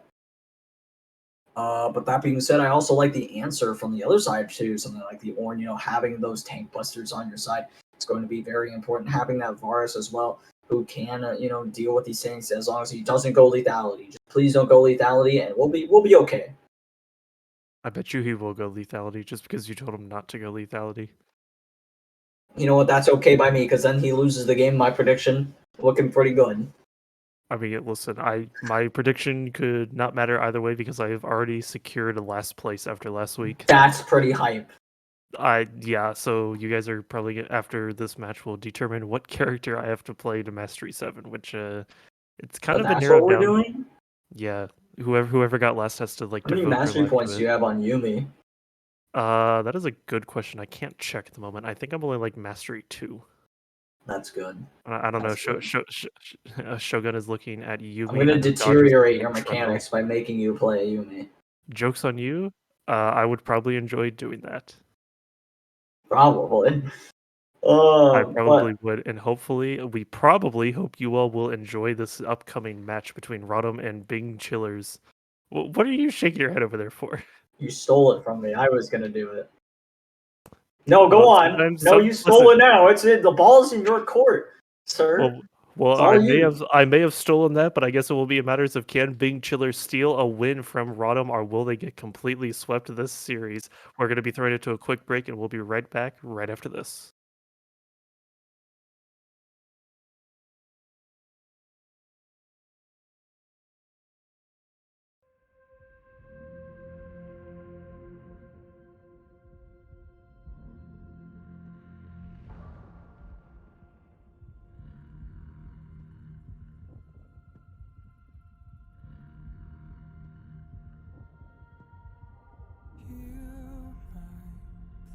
To the fallen, leave me to be with the broken one last time before I go.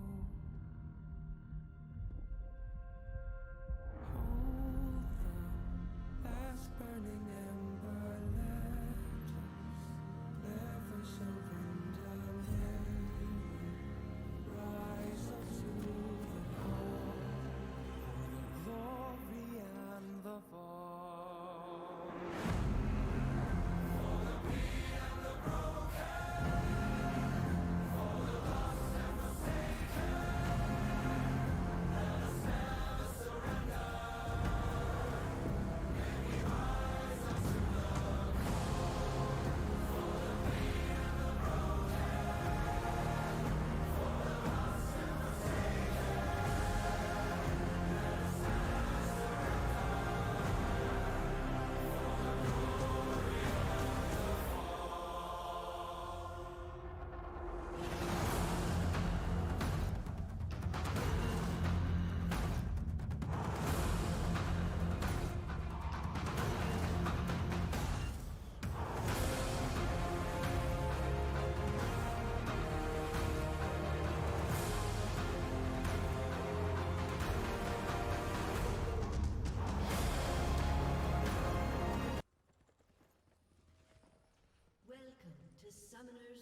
Alrighty, everybody, welcome back to game number 2 of the series between turn of the middle sticks, Dark Wind on the blue side, and on the red side, of course, we have Bing Chillers Green Tea, same size as last game. Hopefully no one gets too confused, as there is the Sejuani taking a little bit of damage there, as they will be guarding against that late invade. You gotta imagine that they will not try the same type of thing.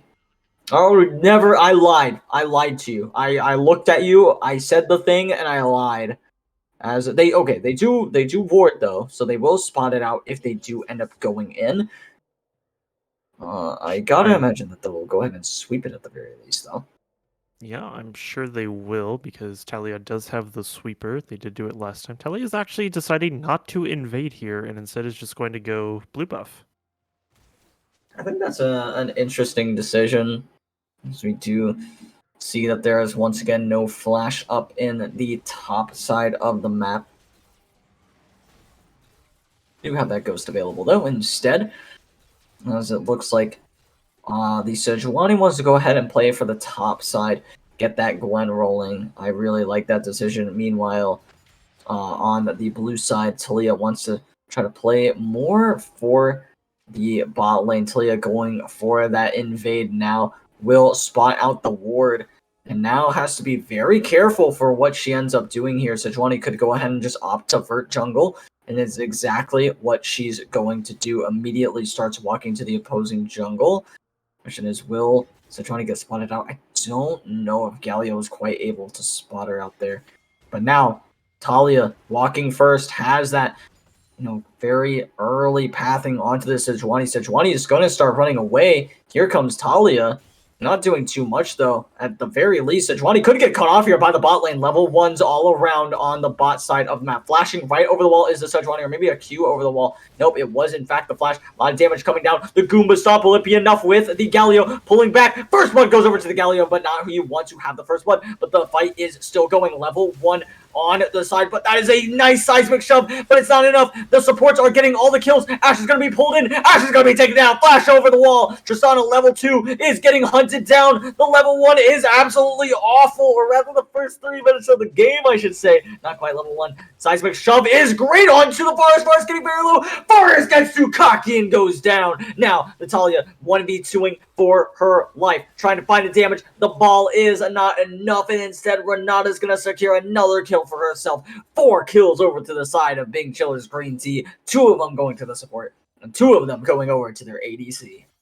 Yeah, this bot lane for Big Chillers is completely stacked at the moment. And honestly, watching that fight there, it seemed like both teams were kind of confused as to who to focus at first. And I'm looking at this, I'm like, am I watching the VRS finals or am I watching one of my ranked replays? It doesn't matter, because here comes the Tristana, has that W reset, finds the kill, can hop right on back. Galio helps him secure yet another kill. Seems like it's just going to be one of those games for ROTM where they leave their ADC on an island. This team, though, it's a lot more dangerous to do so because of the fact that it's Ashe, not Ezreal. And they have a lot more dive potential, a lot more poke on the side of the Varus. It's easier to land, I'd say, than the Ziggs.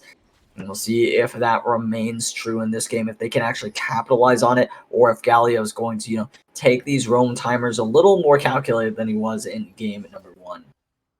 I do want to point out that Varus got so much value. He's level 2 with a Noon Quiver. Yeah.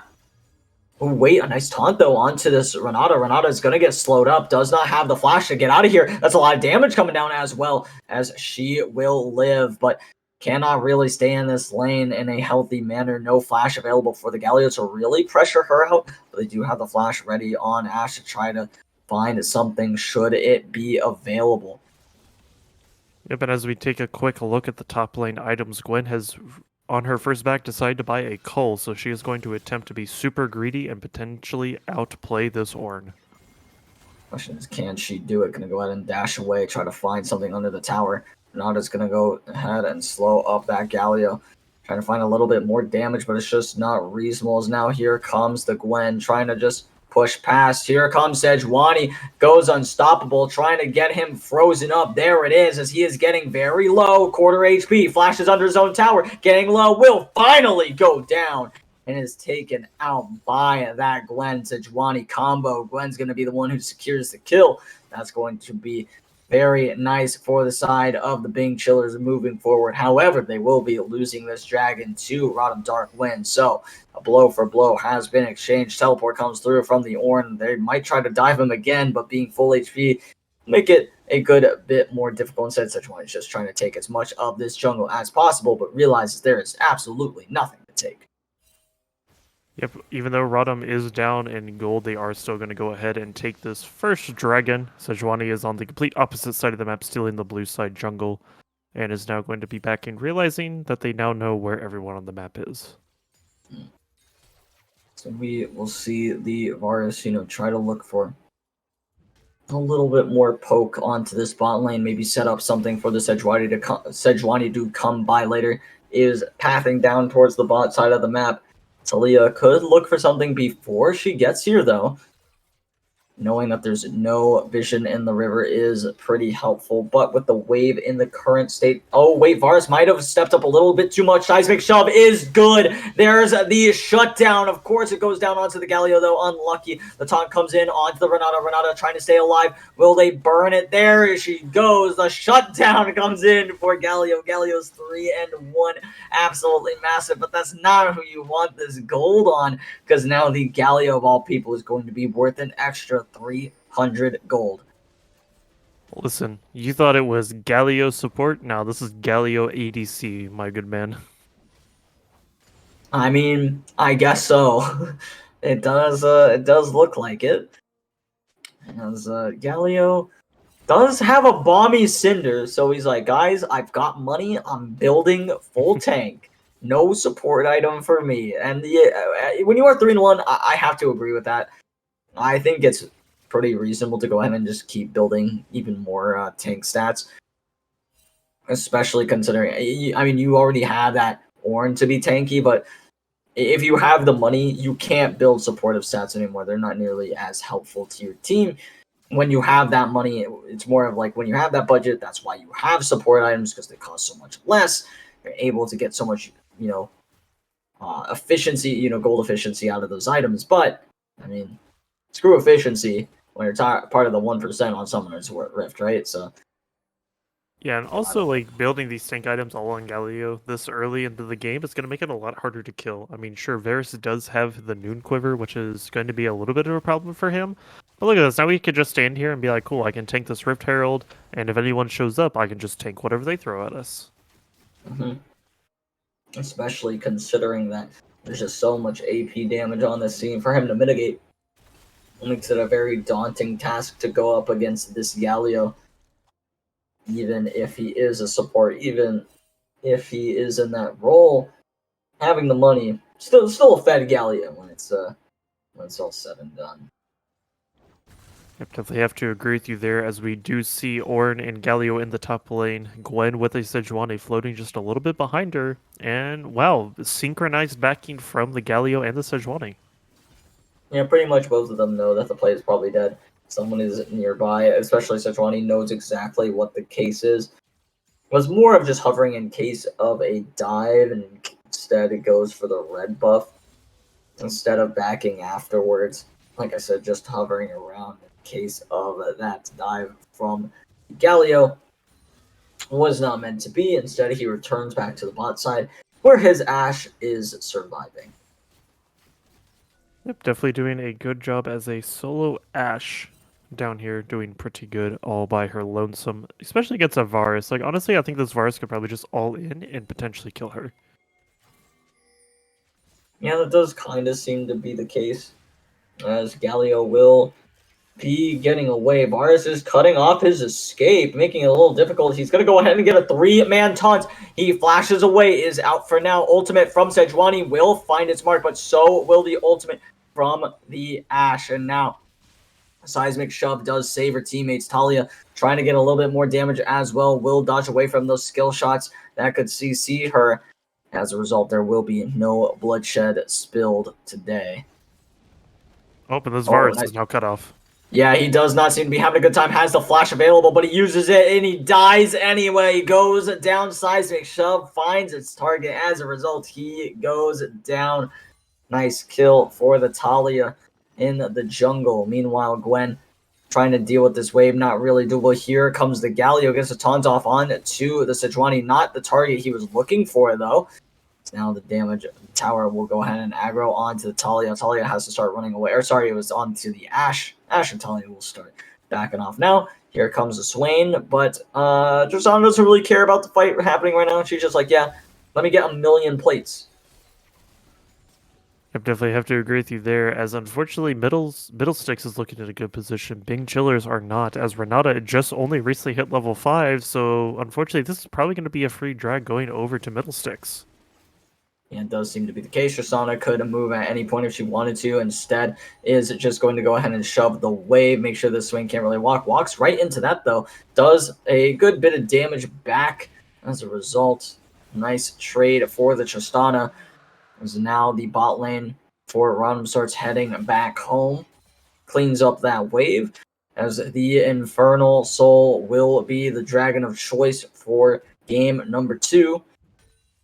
And see if they are able to secure the soul later on, or if maybe Bing Chillers can try to get some of these dragons back for themselves.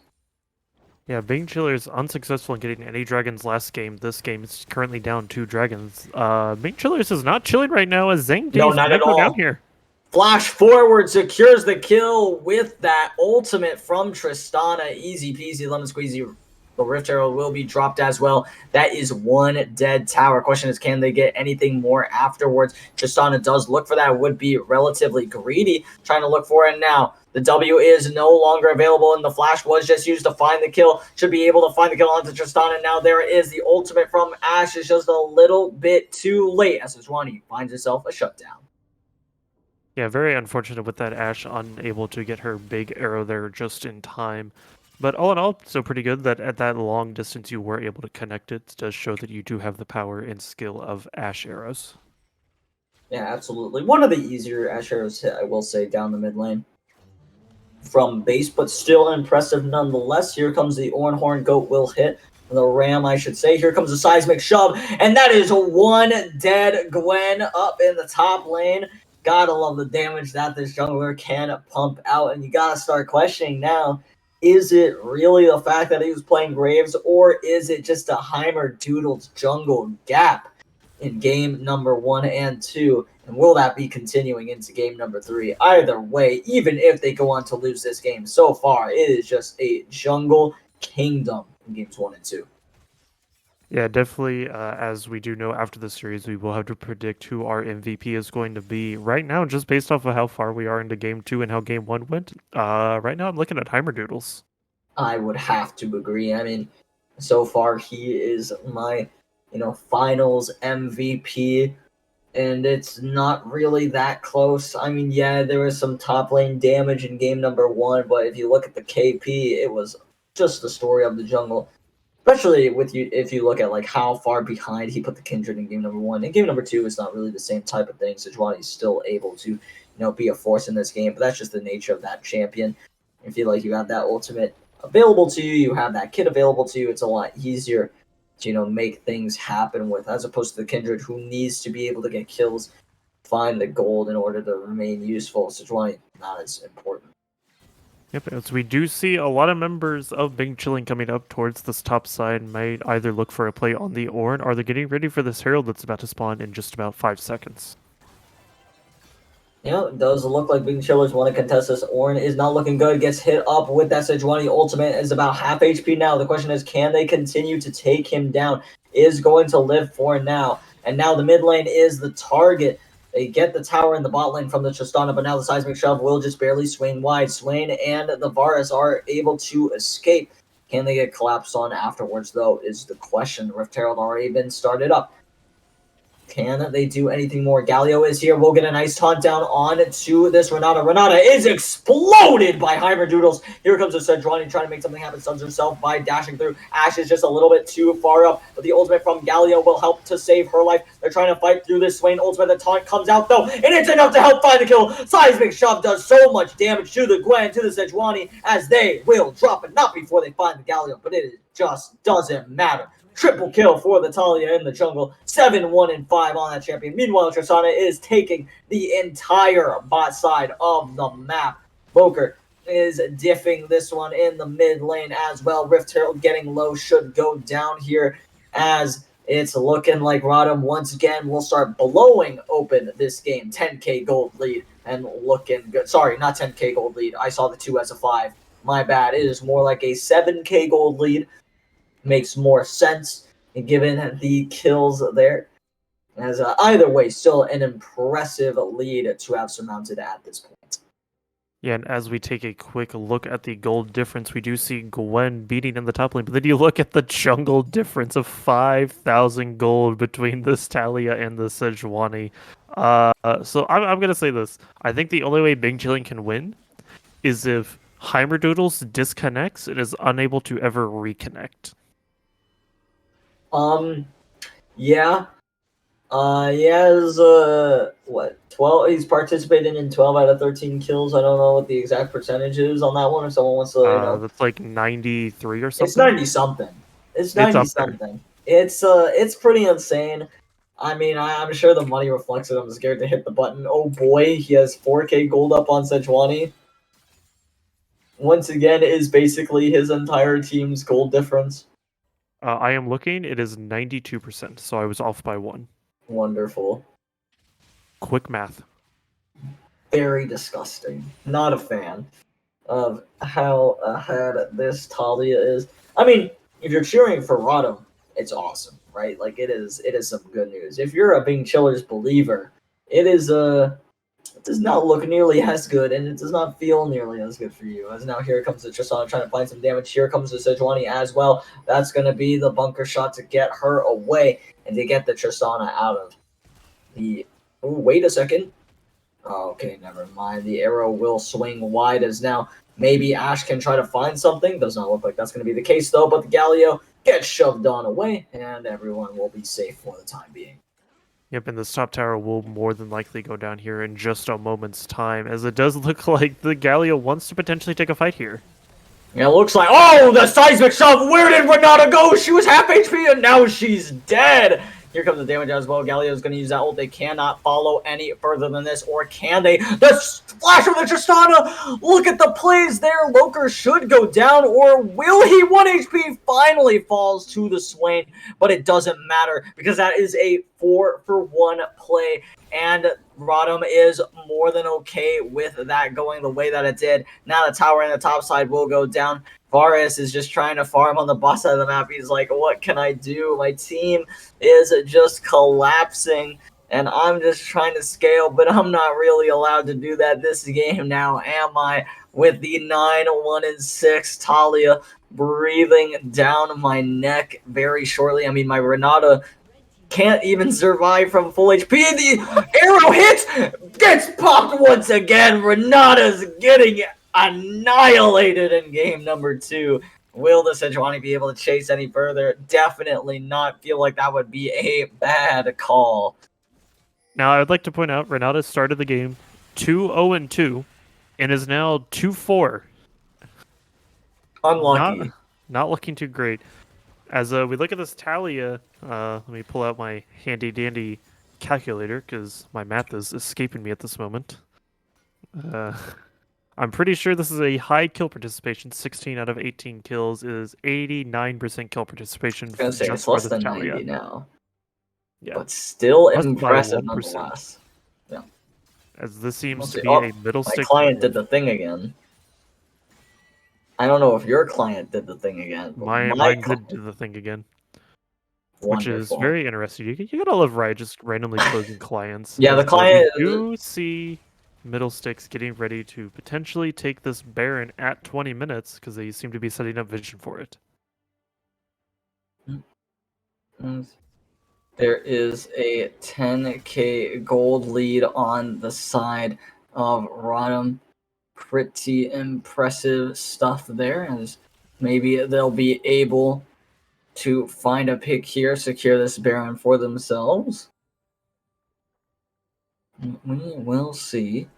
Yep. As we are setting up for a potential Baron here, vision is going down along everywhere. Renata does get a good stun on the Galio, but there's no follow-up for it. Sejuani afraid to even walk into this river because they don't have enough vision. As I would be pretty afraid to walk in as well. Not having vision against this team is basically. I mean, if you walk in without vision against this Talia, you are just asking to be one shot. I feel like Renata has learned that lesson many times over the course of this game. So we will see those wards get taken down as Ash will take out that pink ward as well. Maybe they'll be able to get something else as well. Ward is still up. Ward will not be taken down, so that's a win. You know, you'll take what you can get at this point. As look at the damage that bomb did to the tower and the Varus as well on top of that. I mean, if this Tristana is allowed to get a full combo off on this Varus, he will just absolutely get annihilated. Looks like the next objective for the game is going to be this Dragon Infernal Soul is on the table. Tristana is allowed to come and contest this. Teleport available for the Ornn as well. Not a place you want to be in, but it's something that you have to fight. Position is disastrous for the side of Bing Chillers, but what else can you do? Yeah, it seems Bing Chillers is wanting to attempt to ARAM into an Infernal Dragon here, but oh no, the Sejuani gets knocked around by this. Here comes Yorn Horn as well. Will the Varus be able to pump out some damage? Galio is taking none of it as they will be able to find that Sejuani. She goes down. The Goomba Stomp will find the Swain as well. Varus flashes over the wall. He will survive. Renata 1 HP. The Q just barely misses. The flash forward will secure the kill. The dragon will go down. That is Infernal Soul for the side of Return of the Middle Sticks. Dark Wind teleport coming in onto the top side of the map as they will go ahead and take down this inhibitor and march into the base and start taking these Nexus towers. The respawn timers are coming through, but will they be able to defend this one is the question. First Nexus tower will fall. Now they're on to the second one. Sejuani is here trying to find the damage. Varus will not get hit by that seismic shove, but Sejuani will fall. The Nexus is exposed. Will they be able to get onto it? Will they be able to take it down? My guess would probably be yes, as Swain has fallen. Gwen has fallen. The Nexus will be soon to follow as soon as they start farming their kills. And there goes the Nexus. One game away. ROTM go up 2-0 in the series in the grand finals. ROTM looking absolutely amazing just because Heimerdoodles is being the absolute unit carry that the team needs. 23 kills out of 26 with an 88% kill participation. If Heimerdoodles doesn't get MVP, then clearly the voting poll is rigged. I would have to agree. I'm excited to see if he can secure MVP in his Game 3 performance or if the reverse sweep begins. But before we do, we are going to go ahead and throw it to a short break. But don't go anywhere. We'll be right back.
Alrighty, everybody, welcome back to Game 3 of the draft for the return of the Middlesex Dark Wind and Bing Chillers Green Tea for the VRS Grand Finals. ROTM is up 2-0, looking to close this one out with a clean sweep. Bans remain exactly the same from game number 2. As we saw, the Graves and the Aatrox were big issues in game number 1. They don't believe that Talia is as big of an issue. Looks like ROTM just wants to run it back. They'll immediately lock in the Ashe, and we'll see if Bing Chillers have a better answer to the team composition at this time around. And it looks like they're going to go with something closer to their game 1 composition with that Ziggs, maybe even lock in the Soraka right after, or if they want to just keep locking in other champions. Yeah, seeing the same 6 bans and then Ashe locked in, if I was going to see a virus picked for Bing Chillers once again, I was going to start yelling deja vu and to start being very confused as to what their plan is. And Bing Chillers actually takes the Ornn away from ROTM. Yeah, has at least a little bit of a change there, so gonna have to have some tank busting power from the side of ROTM. Does make it a little bit more difficult to play around with that Ashe, but they are hovering that Camille. Probably going to go ahead and lock that one in as well as the answer. Would like something like that, something like the Fiora. Either one is going to be just fine, as we'll see what they go ahead and take away for themselves here as their third pick. I don't know exactly what I would want. Maybe like a good jungler and the Talia. After game number 1, yeah, I agree. This is good pick. Like the pick. Yeah, especially seeing her last game in game number 2, just with that 88% kill participation, it just kind of shows the power of Talia. We know she was meta for a while, and then she did appear in the mid lane as a meta pick for quite a little bit. Then they kind of slapped her on the wrist, and people kind of put her back on the shelf. But ROTM's like, yo, you see this character we left up here? Well, let's bring her out. It's pretty good. As Viego will be the answer, another carry-style jungler. Been seeing a lot of Viego throughout Worlds, throughout these playoffs as well, which makes sense because of how strong of a carry threat that he can pose in the late game team fights. It does get a little bit harder for him to do if he has to go up against some CC, but having a big tank of his own to help disrupt that backline as well will make Viego's job at least a little bit. Definitely will, as we do watch Bing Chilling ban away Galio, which I believe they thought was a big issue in the last game, which we watched how quickly he farmed the kills, it pretty much was, and banning away the Blitzcrank, as we see Bard insta-locked. Bard insta-locked and Pike insta-hovered. I like it. Okay, I haven't seen Bard in a hot minute, so I do kind of enjoy seeing something different out here. Pike, haven't really seen a lot of Pike this series. Actually, we haven't seen Pike at all this series. I don't think he's been picked very often in VRS just in general. We know he's a great solo queuer, as he does get locked in. He is a great solo queue pick, so now it's a matter of how good can ROTM work with this Pike. Yeah, do like the Pike pick here. It's a bit of an ego pick, but I'm not too against ego picks at this point. And Vax, oh goodness gracious, that is ROTM they want to dive this backline like no other and let Ashe do anything else.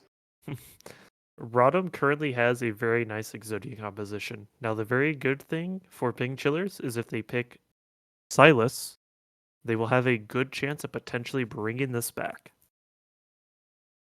Or, hear me out.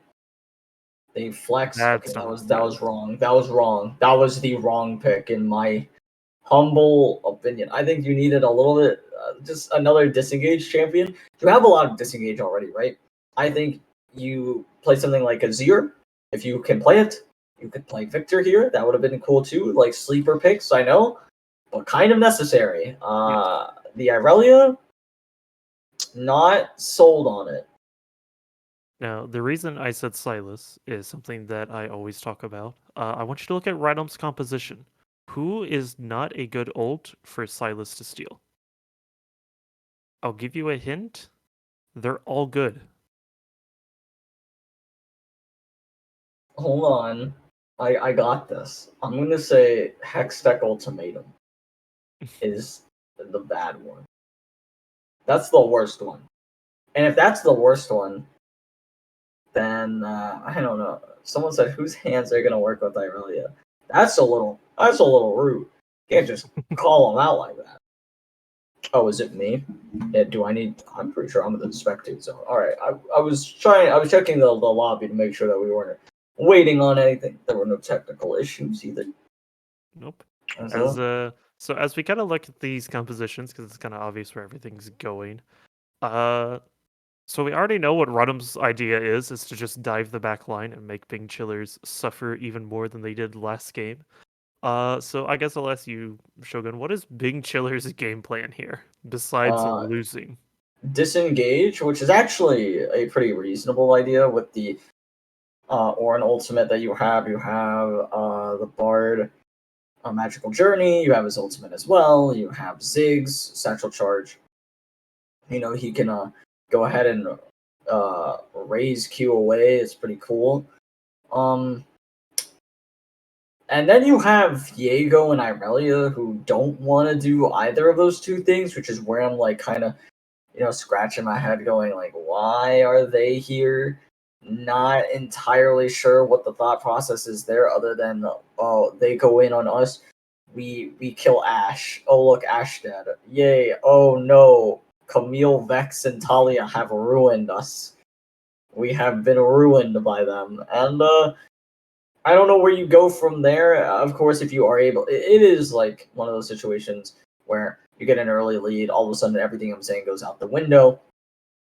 But if it goes the same way as games 1 and games 2, I think Bing Chillers, they have a high chance of losing this one because they haven't shown me a lot of, early game strength, and I think that's kind of what you need. Even not even like just straight up winning the early game, but at least going even. And that's going to be, relatively difficult for this team to do again, based on what we've already seen. Yeah, definitely will be interesting to see. As we know, Heimerdoodle's currently the biggest MVP contender. For this matchup, we haven't really seen anyone else on Rodham have performing Heimerdoodles. Heimerdoodle's kind of the big hyper carry, so I'm pretty sure he's going to have a big target on his back this game. Definitely out of anyone else on Rodham. Yeah, I would have to agree with that one. Wanting to try to shut down this Talia early seems to be the win condition, but it's so much harder to play around shutting down a jungler. It's usually the jungler's job to shut down the other lanes. But if you can stop the Talia from being allowed to farm, I mean, that's your win condition, which is why I could see the idea of picking Irelia to win lane, but I don't even know if she wins lane against the Vex. I mean, a lot of dashes into a specifically anti-mobility champion doesn't seem like the smartest thing in the world. Yeah, definitely kind of a questionable pick, honestly. Like whenever I saw the Aurelia locked in, I was like, okay, this is not looking great in general. And then that you reminded me that Vex has the cool middle finger to anyone who does any dash abilities. Yeah. Kind of reminds me, and I'm like, okay, so Aurelia, unless she just all ins and kills Bloker because he's not paying attention or he just turned his monitor off, you just kind of lose the lane. Honestly, like I said back whenever we were predicting like picks we would like to see, Malzahar would have been great here. Malzahar would have been funny. Malzahar would have been a funny option into the Vex. Especially for the idea of disengage, I actually think it would have been pretty solid. Of course, all you're really doing is forcing everybody to buy, either a QSS or a stopwatch, whatever they need, and then they kind of get to, get around that ability. But it would have been, I mean, setting someone back 1,300 gold is still nothing, nothing to sneeze at. But they kind of wanted to go with the ego option and pick the Irelia instead. Yeah, it is very, very questionable still looking at this Aurelia chilling in the mid lane against Vex. So even though I did predict Big Chillers winning this matchup 3-2, I would like to change that to Rodham 3-0. As bad as that may Oh yeah, sound. no, of course. This is where I do my cross my fingers, hope for the reverse sweep, and we hear Silver Scrapes play for game 5. But it seems like Rodham is saying, no, we're just gonna end this now. Yeah, we'll see if they are able to make good on that and end this one now. But before we see that, we are going to go ahead and throw it to a short break, so don't go anywhere. We'll be right back.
Alrighty, everybody, welcome back to game number 3 of the VRS Grand Finals.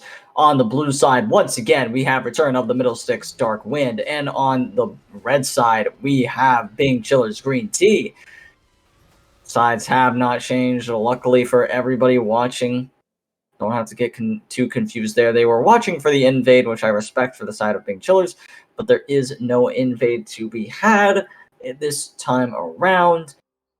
The Italia is going to go ahead and just do a standard path up towards the top side, which we haven't seen anything standard yet. Has been an invade of some sort in both games so far.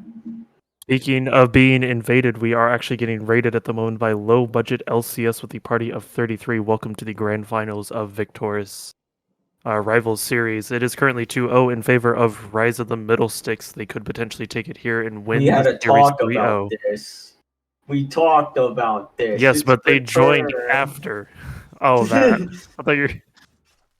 Listen, they are rising up to the challenge here. Well, I was gonna kind of say something low key flame. I was gonna say what challenge, but that seemed a little rude. As we're going to see Camille take a bit of damage off of this Orin running for his life. Seems like he's arguably going the wrong way. We'll go ahead and get an auto off though.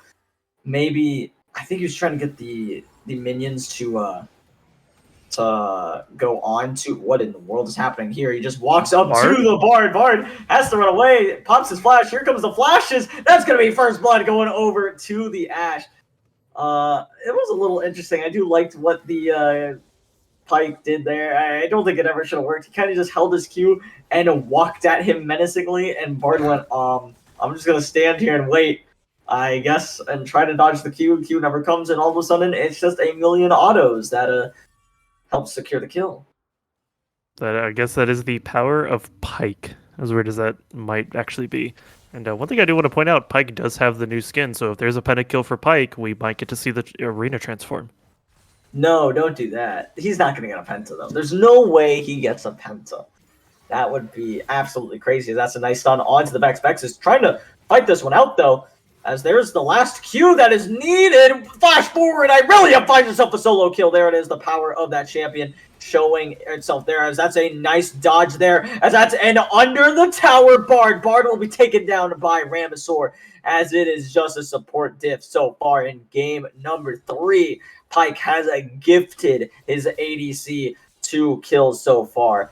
Yeah, really is still doing well. The hook shot lands onto the Ornn. Ornn has flash available. Seismic shove will not land. Forces the flash out of the Ornn instead, as he will get out with his life. But the return gank is always possible, so now he has to play extra safe without that summoner spell. Yep, and something that is definitely a little bit different than last game is Talia has 0 kill participation. So she is currently lacking from what they did last game. Yeah, so far, that is true. Talia not performing as well. Bar is pretty high, though, after game number 2, considering how well she did, for those who may not have seen. Had at one point a 90% KP. I think it was a total of like 13 kills. I think he was, what 12 and 13, or he participated 12 out of 13 of the kills. Yep. Don't think he quite ended with that same percentages. Now, the Irelia is in some danger, could go down. The Vex trying to look for the kill, but here is Viego starting to come out. The flash stun, there it is. Seismic shove away from the wall, trying to allow Vex to live. Vex does not have that flash available, as Vex will still be allowed to escape with her life. But those are very low health bars. Now, can they find the kill on to the Talia? Talia will go down. Irelia is gapping this game. Double kill for him in the mid lane. 3-0 on the Irelia, as that might be what they need. We were doubting the Irelia pick, but if you can snowball it, all of a sudden it looks godlike. Now, the Pike is trying to find a kill onto this Bard, but Bard will not go down, gets a little bit of HP, and it will escape with his life. Meanwhile, Pike still trying to combat the Bard over here, but I don't think it's going to amount to anything. Bard should be allowed to live, as we'll see if there can be anything done to stop this Irelia.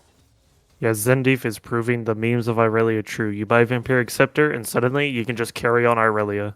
Not only that, but having those Mertreads as well is going to be phenomenal for his 1v1 power, and also surviving the ganks. It is such heavy AP threats in the Vex and the Talia. So even though you're not blocking as much, oh wait, hold on just a second. As there's the hook on to the Bard. Bard gets ignited as well. He just has to sit there and gets taken down. Pike finds himself that kill. Instead of gifting it over to his ADC, he will take it for himself. The bot lane gap is widening. Talia is in a dangerous spot here. The ultimate is available for the Irelia. Smite comes down. Will the Vex go, or sorry, the Talia go down? The answer is no. Vex helps get his jungler out of dodge. Yep, so unfortunately Bard is 0-3, but Irelia is 3-0, so definitely 2 opposite sides on being chilling. Not looking too great. Does get a nice stun for Irelia, but luckily Vex just kind of shakes it off. Yeah, it will be just fine. But Talia's still trying to clear, looking for a gank maybe in the top side of the map. Excuse me. As Vex is still currently level 5. I had to burp. Don't yell at me like that. I had to yawn, so there was a little bit of there was some dead air, and neither of us could fill it because of our bodies just said no. Bodily functions. Yep. As we will see the jungler of ROTM make their way up towards the top side of the map. Maybe try to invade this red buff, as Viego's just going to go ahead and get that recall off. Everybody on the top side of the map is getting a reset in. As Irelia thought about walking towards that Pike, but seeing as he is free to just go ahead and uses Z over the wall, has a lot of mobility, wouldn't really be able to get anything out of it, and could be walking into a dangerous situation as well. Don't want to be doing any of that. So doesn't decide to go ahead and try to stop the Pyke from securing that control ward. Yep, Irelia is definitely doing a good job gapping this mid lane. As we said, we decked a lot of crap about it, but surprisingly, she's actually showing off what she can do. For sure, that's a nice hook, but nothing really comes out of it there as the Hextech Dragon has spawned. It is getting taken currently by Bing Chillers, already doing better than they were in games number 1 and 2 by securing that objective. Never mind, they're not doing it. I lied. So, unfortunate. Still on the table, though. Not like it's going anywhere for now. Here comes the Pyke. Gets a nice hook onto the Bard. Bard getting very low. Gets himself through the magical journey. And they do not want to follow that. They are too scared to do so. But what they don't know is they would have been pretty clear. The go-ahead could have been there. Meanwhile, Viego's just going to go ahead and take away these Raptors. I don't think they know that he's here. They have vision in the jungle, or they don't have any vision in their own jungle. Instead, they're just trying to set up as much as possible, trying to sneak away as the Viego. Maybe try to find the kill onto this Talia. For those paying attention to the minimap, but now the Ziggs might be in some trouble. Here comes the wall. The hook comes down as well. Ziggs should just be dead. Viego's behind him and is going, I should probably leave, huh? And we'll go ahead and walk up the river. The question is, will they spot him out? Did he path a little too greedy? The Pyke is, in fact, walking up, but Irelia is walking down. You know, on the top side, looks like there's a little bit of trading, but it won't amount to too much. Hookshot will land. That's about it. Yep, and once again, we see Rise of the Middle Sticks potentially going to be taking the first dragon here. Viego is currently doing his blue buffs. There might be a chance he could walk down and potentially get a random smite steal. Is possible, but would be very difficult to pull off, especially considering all the CC they have. Seismic Shove to get him away from that one, and it's only first dragon, not really worth risking your life over. As now here comes the Irelia and misses the ultimate, though. That could be the shutdown to come through. Seismic Shove will miss. Pyke does not have the ultimate available either, at least I don't think he did. He should, which is a little weird. Here comes the ultimate from the Viego, but the flash is just too good. The damage coming through. There's the ultimate from the Pyke. Finally comes through, as now the Ashe will be running for her life in the bot side. And it was only a matter of time before Return of the Middle Sticks finds the play that they need to go ahead and take a hefty 2k gold lead. And of course, it begins with getting the kill onto that fed Irelia. Yep, so for a very nice stat lineup real quick, I'd like to point out that Rise of the Middle Sticks has gotten 8 dragons, while Ben Chilling still has 0. And speaking of 0, that's how many kills this Zig has, as he is currently 0-2 now. Yup, 2 deaths, as well as the bot lane gap is starting to rear its ugly head. They stop the back of the Pyke. Pyke, he says, I'm not going to let that slide. Misses the hook, though, and goes, okay, maybe I will let that slide. And then walks away. Bard doing what he can to hamper the bot lane, but has hampered his team just a little bit as well. 0-3, 0-2. The bot lane combined for 0-5-2 total KDA. Not doing too hot, but is that really their fault, or is it just how good this Pyke has been playing? I mean, you look at him, he has like 100% KDA, if not the MVP of the series, because of how well their jungler has been doing this series. Definitely the MVP of game at number 3 so far. As now Seismic Shove has not been used yet. Will finally go up, but that's unstoppable from the Ornn. It doesn't matter. Gets smited down by the Talia to secure the kill. Yeah, definitely a really good job there by the Camille to make sure Ornn could not run back under his tower.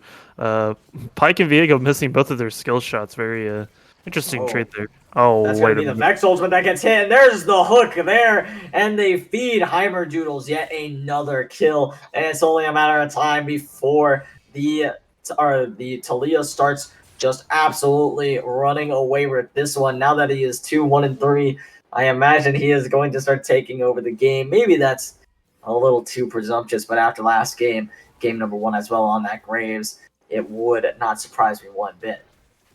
Yep, as we do quickly see Talia and Vex going to be taking the Rift Herald, which will probably just help crack open either this top or mid tower.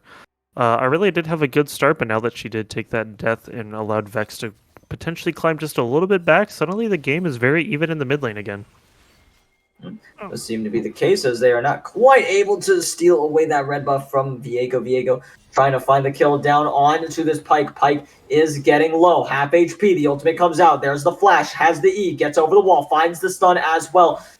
Will he go down is the question, and if he does, who does he go down to? Should not walk towards the Irelia, I must say. Does he have the E to get over the wall? They're waiting, biding their time. Doesn't find the angle, but Bard is here, as they will give the kill. The shutdown goes to Irelia, not who you want to have that money.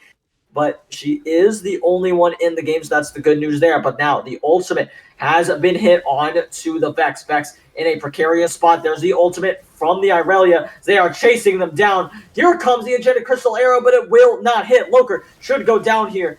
There's the, okay, I forgot that it did not hit, as there's a seismic shove, erases the Bard's HP, but guess who also goes down is the Talia, as that will be a shutdown for the Ziggs, his first kill of the game. What feels like it could be his first kill of the series, but I don't think that's quite true. Here comes the Viego'd up Talia, or the Talia'd up Viego, I should say. Kind of reverse it there, as Pyke 1v1s the Fed Irelia. Was 5-1 before that, goes to 5-2. It is just a support diff. A canyon in that position as Pyke goes up to 4-1-5. Maybe, just maybe, he can show us that pentakill on that skin. Take over the map. If it is potentially on board to see happen, my sentence structure has fallen apart. Kind of how Bin Chilling's series has gone so far.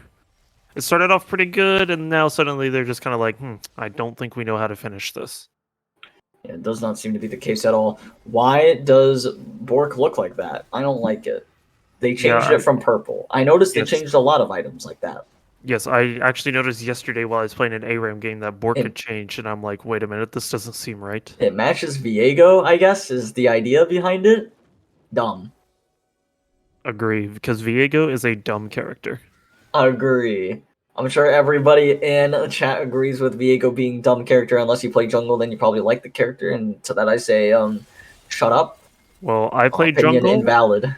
Well, I play jungle, and I don't like Viego. Oh, but you play like Shyvana and Sejuani, so like... True, good characters. You're like a TSM jungler. We might potentially see Bing Chilling get their first dragon of the series. Maybe they will. They do in fact secure it. There it is. And will they be able to escape with their lives? The answer seems to be yes. Same will not be chased down, but that is the Umbral Glaive allowing them to deny that vision away from the enemy team. As will they be able to do anything else? That is the top lane tower getting relatively low, trying to look for that first tower gold. It's Camille not really able to snowball this one as heavily as she would like to. But having that assist, the Enchanted Crystal Arrow lands right onto the Viego. Viego gets hit up with just about every damage known to man. Uses that magical journey to get out. He is living. He is using everything at his disposal to get out of there. But guess who's up next? It is the Irelia. Irelia is going to be allowed to live because of just barely is going to go down. But Bard hits a 3-man ultimate to help his mid laner get out, and it is just not enough. Bard landed the 3-man ult to help his mid laner, and then Ziggs immediately ulted the Bard ult, which unfortunately meant, guess what? No damage. For those wondering what the score might be, it is 2-0 in favor of Return of the Middlesticks Dark Wind, who are on the blue side of the map at the moment. They are looking like they might be able to secure the win, secure the series, secure the bag for grand finals. Might just start with this Ornn going down up in the top lane, trying to crack open. Oh, they actually get first tower in mid lane, but maybe they can get yet another one here. That's the Ornn getting Cho'Gath ulted by the Camille. As now they're looking for the damage onto the Talia, onto the Ashe, hunting them down. Irelia is here to help secure that one. Ziggs will get one kill, and Ashe will be soon to follow. A shutdown for the Ziggs. It's coming up huge in game number 3, but is it enough to stop the onslaught of ROTM Dark Wind, as they will be able to take this top lane tower? Yep, and that will be... Oh, that isn't first tower of the game. That will be second tower of the game, going over to ROTM. Looking very clean here at the moment, as there is potentially a chance we might see this mid lane turret go down to the side of Bing Chilling. Bing Chilling easily able to secure this bot lane tower, especially with that Ziggs W. So that one is now maybe the Vex will go down in the mid lane if they want to collapse on it. Does have some friends nearby if they do decide that they want to make her the next target. Pyke being here is not so fun for them. The ultimate just barely hits onto the Viego. They could go in on it, but they elect not to. Tempered Fate will not hit anybody. As will they be able to get anything else done? Ashe is here, has that enchanted crystal arrow ready to go if they want to fire it off. It does not look like that's going to be the case. Bard is taken in. Will he be taken down? Pyke wants to find a little bit more, does not have the E available to him, is in a bad situation, but none of the CC is hitting him. They absolutely choke that situation as Pyke will be allowed to live. Ease away. Enchanted Crystal Arrow is going to hit onto the Ziggs. Seismic Shove is going to land onto 3 as they all go through that minefield there, but they will be able to assassinate the Talia, and now that is a lot of their damage that they feel confident in pressing onwards. Viego going to use the W to find the stun. A lot of damage down onto the Viego. Teleport coming through. Camille has to run, try to get in, but Death from below will find one. Stun will stop the onslaught for now. The Ashe is running away, but here comes Camille onto the backline. Hookshot over the wall to keep herself alive. They know exactly where the enemy is. The question is, can they go in? They are going in on to this Camille. Irelia is getting low, though. Will it be enough damage? Death from below finds yet another kill. Finds a third. Will they be able to find a 4th kill? He got the kill earlier with his ultimate, but here comes the kill onto the Bard. A triple kill for the Pyke. Will he be able to get the Quadra? Highly doubt it, as Federer will find the kill onto Camille. 8-1 and 8 on the Pyke. It is, I've said it before, I'll say it again, it's a support diff in game number 3. Yeah, this is definitely a support div as the Pyke is currently 8-1 and 8. You'll love to see it. This Umbral Glaive is also really helping out the Pyke, help clear out a lot of the vision that he misses with his, with his Oracle Lens. And as you notice, every time Pyke gets a kill with this skin, the screen gets a little more and more intense with every ultimate kill. So if he can connect all 5, we will potentially see the Rift transform. Would be a pretty big flex to do that in grand finals in your last game, cap off the win. I imagine that would come, and then they would just win the game off of it.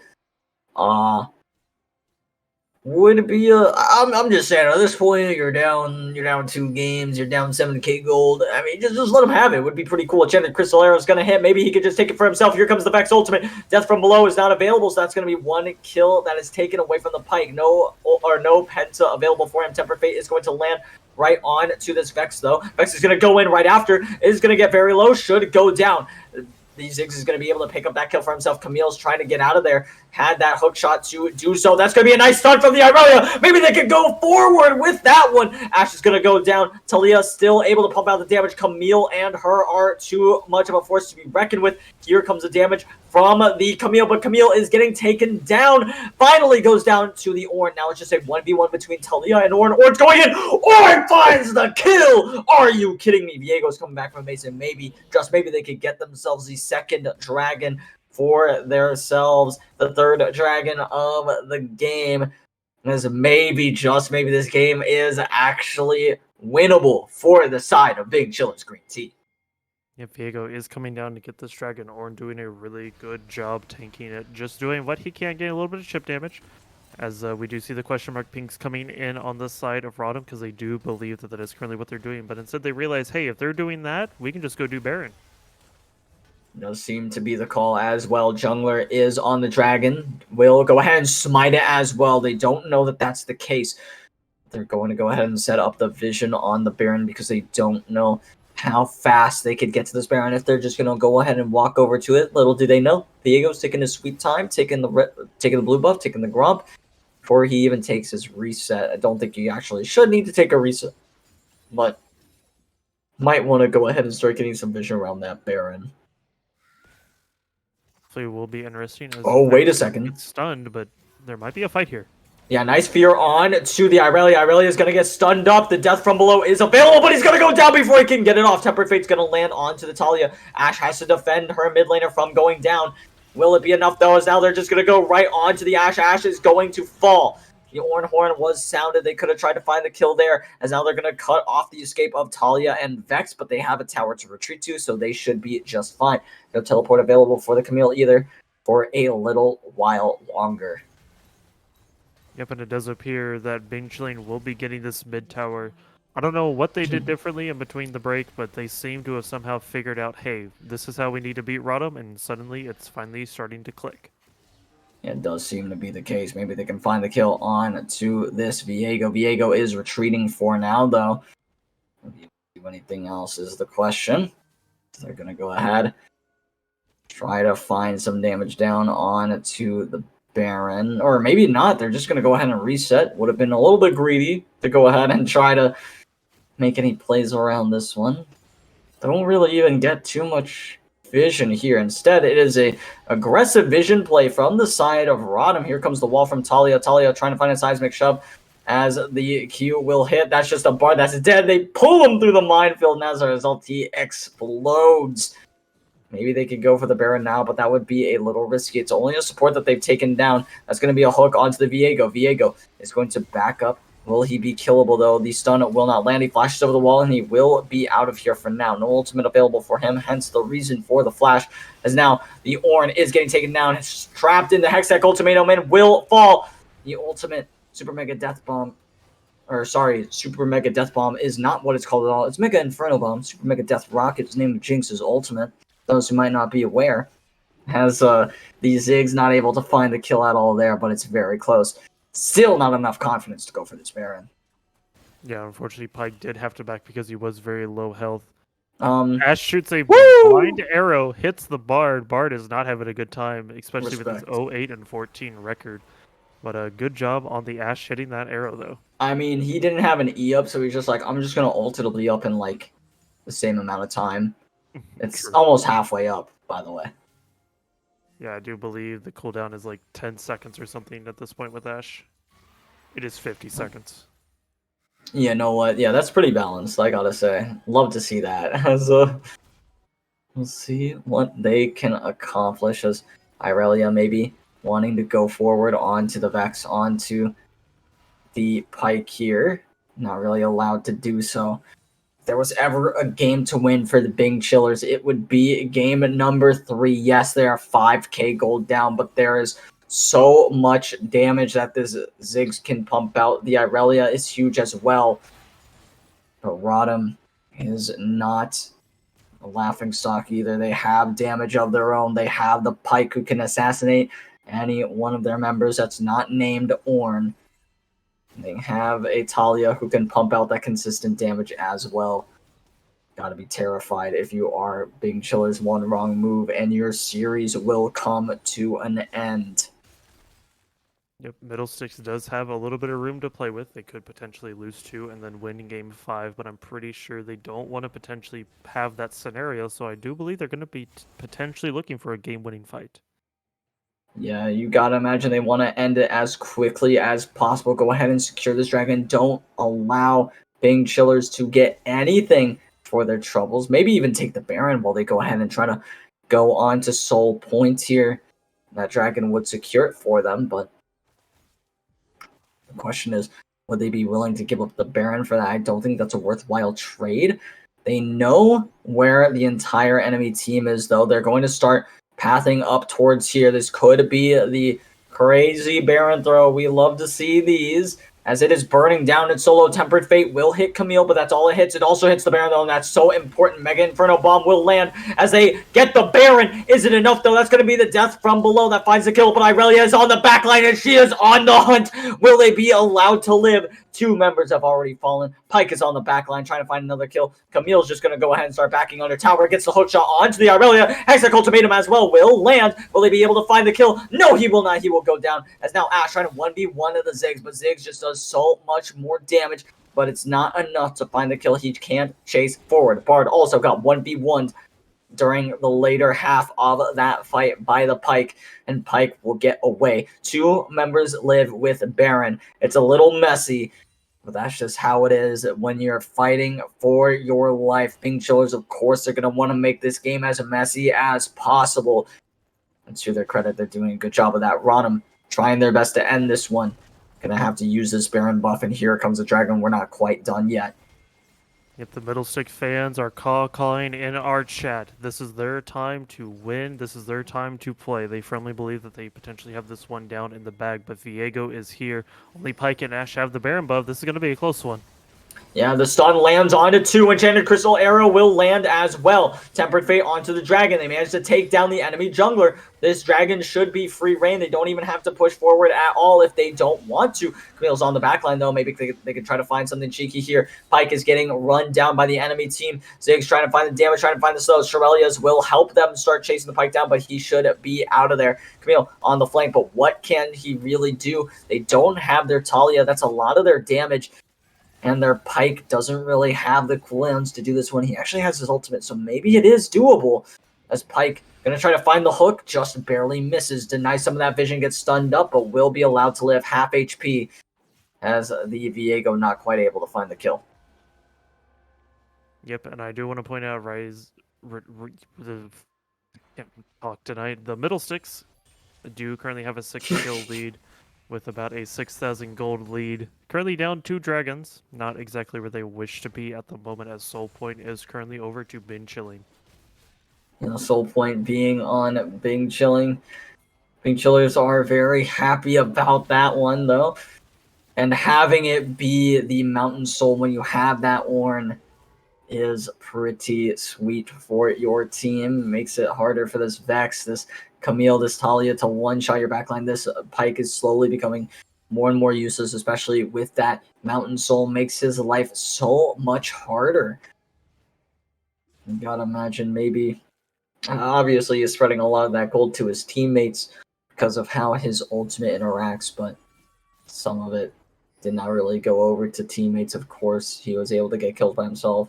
Gotta imagine if those kills went over to other members of his team, maybe it would be a little bit easier to close it out, but even still, game should have been over a while ago, but the tenacity of Bing Chillers has just kept them in this game.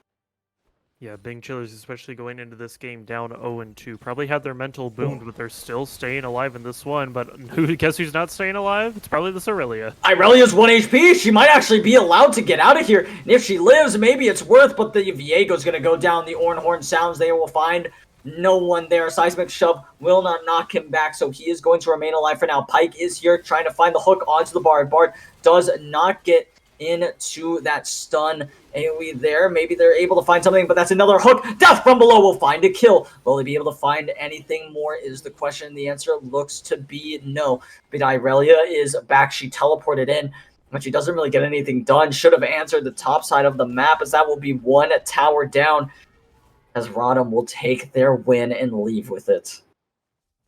Yep, unfortunately there are no objectives up at the moment to potentially capitalize off of those 2 kills, but either way they look at it, this is still another big expansion onto their lead. Maybe even allowed to get this bot turret as well. Irelia has left and went to the top side. No one has stayed in the bot lane to take this tower, to hold this tower.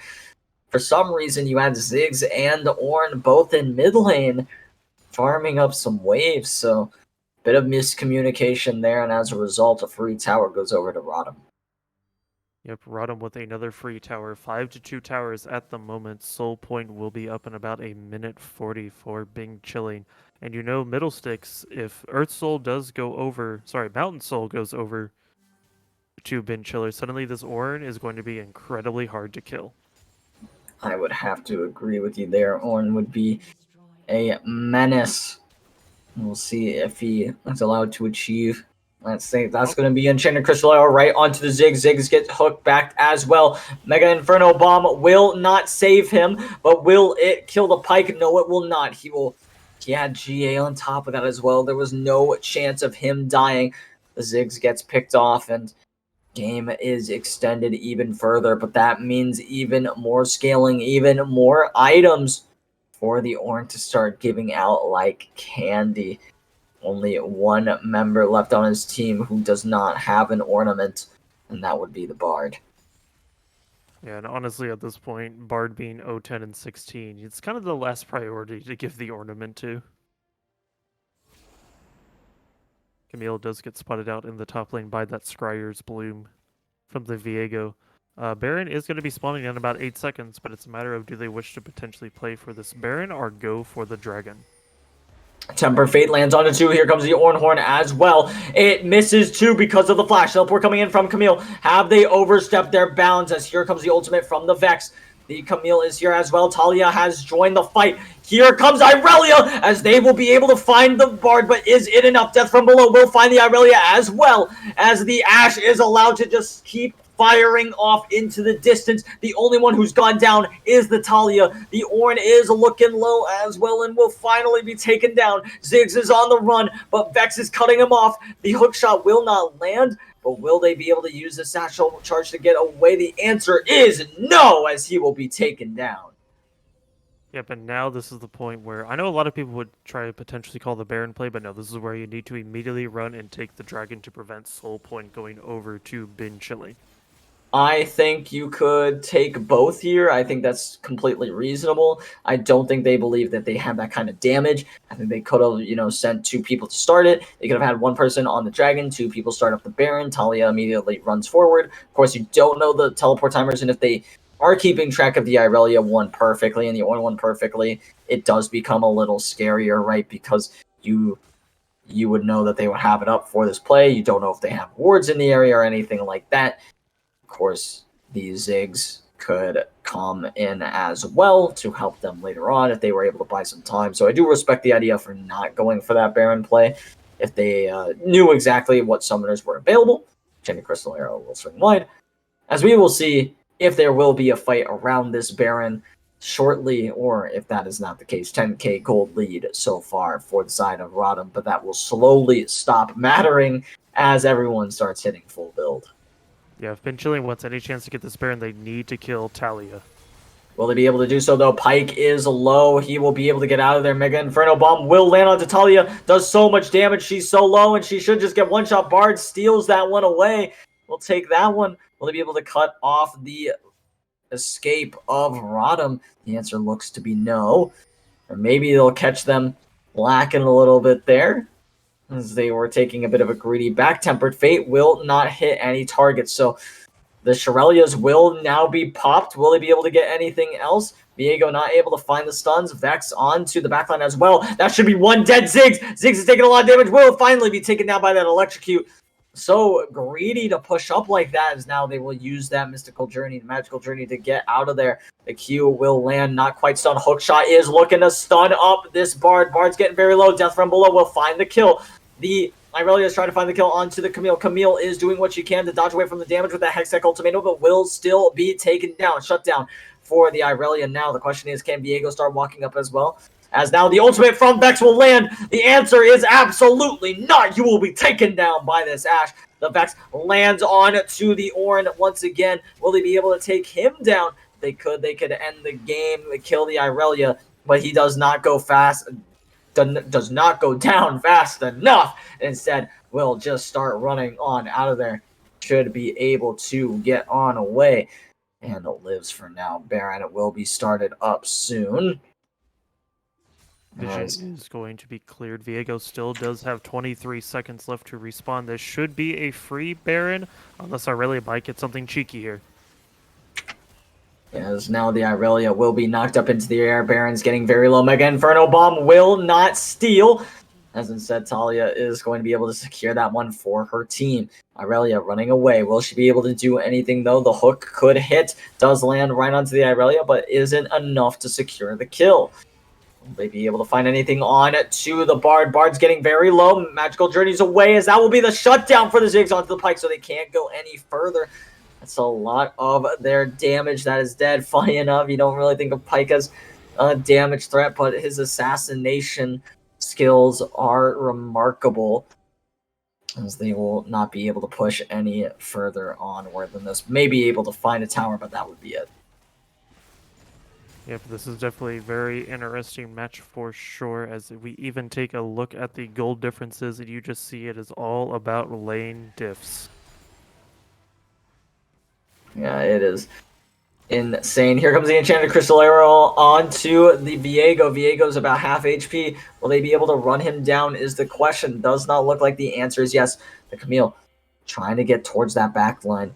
will not really be able to do so, though, as everybody is fleeing the scene of the crime. Now, Ziggs trying to look for this ward, or sorry, that was his ward. Of course, he's not going to be able or want to clear that one at all, as now the Camille looking for anything to take away from the enemy jungle.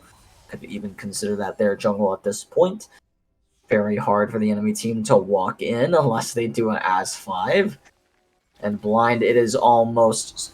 Oh, wait, will the Bard go down? Does not look like that's going to be the case, as he will just barely get out of there. Magical Journey saves his life yet again. Soul point spawning in just about 30 seconds, but oh no, it's not looking good for Bard. Never mind, he is in fact a free kill. He goes down there, clearing out all the bushes, making sure there's no one to surprise them. No more surprises left. Vex uses her ult to try to, clear some minions if they were going to be there. As now, Viego's looking for the kill onto this Pyke. Pyke's going to use his E to get away. Should be out of there for now. It is a 4v5, but the one that they're missing is the Bard. Yes, that is a pretty useful ultimate to be missing. As now the Camille is onto the backline, maybe trying to find something. As now Viego trying to fight forward.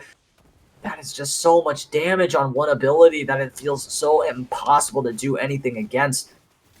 And that will be the blue buff getting taken away. Will they be able to do anything more? That's the question. The answer appears to be no. This Pyke could hit a hook. Oh! Nothing looks like it's going to happen yet. But they do get the dragon, and they are now on soul point as well. It is soul point all around. The next dragon will result in a team getting Mountain Soul if we do get to that point. Question is that something that's going to happen? So now, Pyke throws out that hook, just barely misses it. The red buff has spawned, will be taken away by the Ashe. Yep, I do want to point out as we approach the 40-minute mark, this one game, as Orin is probably going to go down here, too much damage being dealt.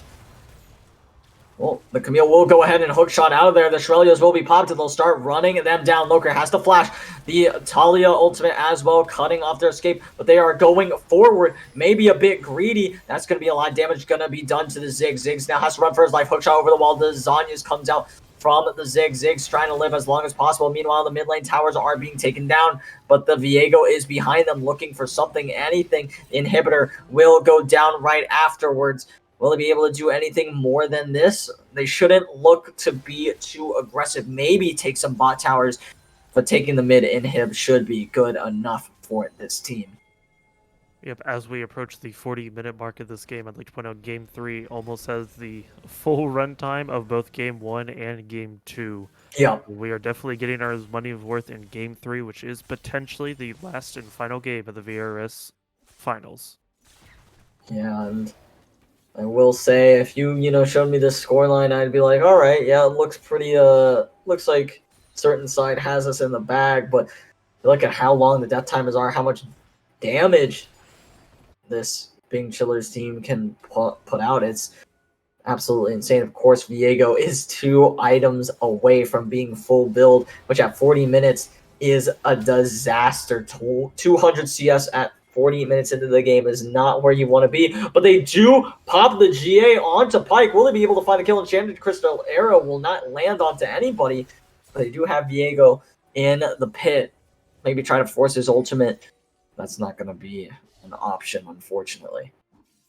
Yep, and now the GA will be on cooldown for 300 seconds. This Pyke has to play extra safe if he wants any chance to be of good use to his team. We will see what these teams can do. I'm excited to see how this one plays out for each side. As we do see Ornn go ahead and complete yet another item, builds himself the Warmogs, so he doesn't have to reset. Yep, it definitely will be interesting here. As Baron will be spawning in 30 seconds, you can tell that ROTM is currently lined up, ready to potentially start this Baron as soon as it spawns, looking for any stragglers. Viego, that's not where you want to be right now, buddy. No, it is not. Seismic Shove could seal the deal on his life. He goes down. Teleport is here as well. Irelia all alone, though, for a while. Team finally shows up. GA will be popped. Ziggs is doing just so much damage. Seismic Shove is available. Will the Irelia dash through? No, she will not, as Talia will go down. as now Camille on the backline trying to find the kills, but Irelia is going forward, and it doesn't matter. Not able to find the kill on Ashe. Instead goes down. Ashe just barely allowed to live. I have to imagine it's because of that Immortal Shield Bow, and they will be able to escape with their lives. Vex is 100% HP, maybe allowed to live, as they are pinging the Baron. They want to go ahead and try to get this objective and use it to end this game. Big thing I want to point out, both junglers are down. Vega will have the closer spawn, but unfortunately, there's just too much damage coming out from ROTM. They will be able to take this Baron with ease. Probably going to be seeing a few quick backs, but no, Vex! My goodness, you're just making sure this Bard is going to have a bad time. And it's snipe after snipe. We have Enchanted Crystal Arrow to start off the previous fight. We have the Vex ultimate to find a kill. We have the Mega Inferno Bomb to pop a GA. And that's going to be all they're really able to do after that one. Camille, no GA. Pyke, no GA either. I believe he sold it to buy something else for the time being. We'll see if they're able to get anything done. Ashe does have that GA available. It is just feels like you kill one, another one pops up. Unfortunately, as there's a Zhonya's available for the Vex as well. So many annoying things for them to run through. Viego has that stopwatch available. Will not have a GA, but arguably stopwatch is a little bit more valuable. Choosing when to go invulnerable is just so insanely high value. Will he be able to do anything here, though? It's a fight for the soul. This should be the fight that makes or breaks this game. Enchanted Crystal Arrow will land onto Irelia as they move to defender. They position a little bit forward, making sure they can't do anything. Tempered Fate, don't believe it hit on anybody. Here comes the Vex, a two-man fear, as they will erase the Ziggs, and that's so much of their damage that is gone. Viego will be taken down as well. The Vex has been taken out. Irelia trying to do it all herself, but there's just too much damage for her to fight through, as that will be the Mountain Dragon taken down. The Pyke ults forward for just a little bit of distance as he will hook the Ornn away. The flash comes through as well. Here comes Talia riding that wall as the Bard will fall. Will that be enough to secure game? Hookshot over the wall. Ornn is dead. The next one that's going to be up after him is the Ziggs in 30 seconds. It's not enough time. Ladies and gentlemen, I believe we have a victor. It will be return of the Middle Six Dark Wind, taking it in a clean 3-0, and they are your VRS Fall 2022 champions. An absolutely beautiful series. I mean, games 1 and 2 were a little bit of a steamroll. They didn't look very pretty, but now as we are sitting here looking at the scoreboard for game 3, that took 44 minutes, about the same time it took for both game 1 and 2. You see that Fredder did as much damage as he possibly could with 50k damage, most in the lobby, but unfortunately that just shows you can't put the entire team on your back and do it all by yourself. Whereas if you look down at ROTM's score, you see very even amounts of damage, showing that that is the true team synergy that they were looking for. I think the insane part of this is that Pyke did more damage than their Viego, which I get that it's Pyke, and he's an assassin support and all, but it is, this Viego did not have a good game in game number 3 either. I mean, when you think about your competition, though, Heimerdoodles was just absolutely wreaking havoc on game 1 and 2. I imagine that gets in your head at least a little bit going into game number 3, so can't really fault him there. Of course, game number 3, the story was not Heimerdoodle, unlike games number 1 and 2. Instead, it was this Pyke force-feeding his Ashe kills in the early game, getting some kills for himself, and of course, eventually using that death from below to feed his team money. Definitely have to agree with you there, as we are going to give a big round of applause to your champions, ROTM Darkwind, once again. And I guess we can throw it over to the desk where we are rejoined by none other than Infinite Dodge. Dodge, what a series. Yeah, it was a quick 3-0. That's not to say it didn't look very close at points, though. Especially that third game was very, very back and forth, and I think that's always what you want. It was an absolute banger coming out here, but it will be Return of the Middle Sticks being crowned our fall champions. Very well done by them. But of course, you know, Well, everybody contributed. We saw Ramasaur especially getting some ups in chat for helping on Ash. We have to decide who contributed the most to this victory, and we will be doing so via an MVP poll, which will be out in the chat in just a moment here. But gentlemen, I always start with you. Who was your personal MVP of the series, starting with you, Shogun? I would imagine it's not any different between me and Kongman. I think for once we can heavily agree. I mean, we were talking about it already after game 2. It's hard not to, point the finger at Heimerdoodles and go, yeah, that guy's kind of a good player, right? I mean, after game 2 especially, right? And how insane we got an ad. That's dang it. But anyway, we had Heimerdoodles absolutely popping off in game number 2. Of course, he was just too good at the game. I mean, he was popping Renata like a balloon, basically every chance that he got, affecting also all of the other lanes as well. Even though he got himself fed, he was still able to, not make that, he was still able to convert that to leads everywhere else on the map. Of course, my honorable mention is going to go to the Pike for the game number 3 performance. In games number 1 and 2, I thought he performed fairly well as well. But, I mean, you just... Game number 3, you could argue, was won by Pike and how well he played. I think, actually, everybody else looked really shaky.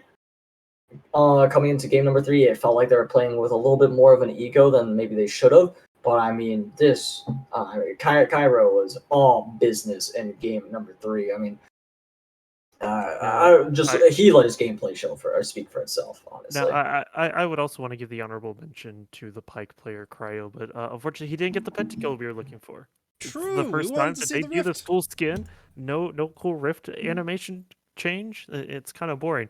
But speaking Yeah. of the potential MVP, the MVP poll is now open. I already see a bunch of people already voting. I think this is also the most votes we've ever had on a VRS stream, because it seems like all of Rise of Middle Sticks or Return of the Middle Sticks are either whatever the R stands for in Middle Sticks is Revenge. here. Yeah, Revenge of the Middle Sticks, Rise of the Middle That's Sticks, what it is Return of the Middle now. Sticks, Oh man. Roundabout of the Middle Sticks. Round table of the Middle Sticks. Yes, the Middle round Sticks table for of the round middle table. sticks. That's I gotta revenge, go with yeah. Heimerdoodles for my MVP of the series here, just because I was watching these games and I was just thinking about that MLXG copy pasta that later has been applied to Invictus Gaming Ning and Hillsang, right? The when Return of the Middle Sticks is even in gold, Heimerdoodles feels they're at a large advantage and thus doesn't hesitate to start a team fight. When Return of the Middle Sticks is down 3k in gold, Heimerdoodles thinks they're only slightly ahead and they need to team fight to secure their lead. When they're 10k behind, he thinks they're at a slight disadvantage and they're only waiting for the game to end if he doesn't start a team fight. Heimerdoodles was crazy in this series. It was pretty great, but we see Masuf actually going to be leading the MVP polls right now. And you know what? As a top laner, that warms the cockles in my cold dead heart. I'm happy to see it. We are going to try and get all of Return of the Middle Sticks in here for a team interview shortly as that MVP poll does come on through. I'm going to start pulling them in because nobody's responded to my DMs, so you guys are getting interview ganked. We're just dragging you right down for said interview. It's going to take me a second because the channel that you're all sitting in is so far from the channel in which we do the interviewing. I got to leapfrog it a little bit. I got to pull you down a little bit at a time. They're getting jump scared as we speak. Yes, That's- they are. I'm doing Dodge it to is- them. Dodge is pulling the Heimerdoodle of just surprise ganking out of nowhere. True. And suddenly they will join us shortly as the MVP poll still has some time to vote. It's currently Masuf winning with 7 votes over Heimerdoodles with 4 votes, Loker with 2, Ramasaur with 1, and Cryo with no votes. Sad. Very, very sad. Should have gone that pentakill. I suppose so. Seriously, it is so hard to drag them all the way up or all the way down here. Oh my goodness gracious. We need to...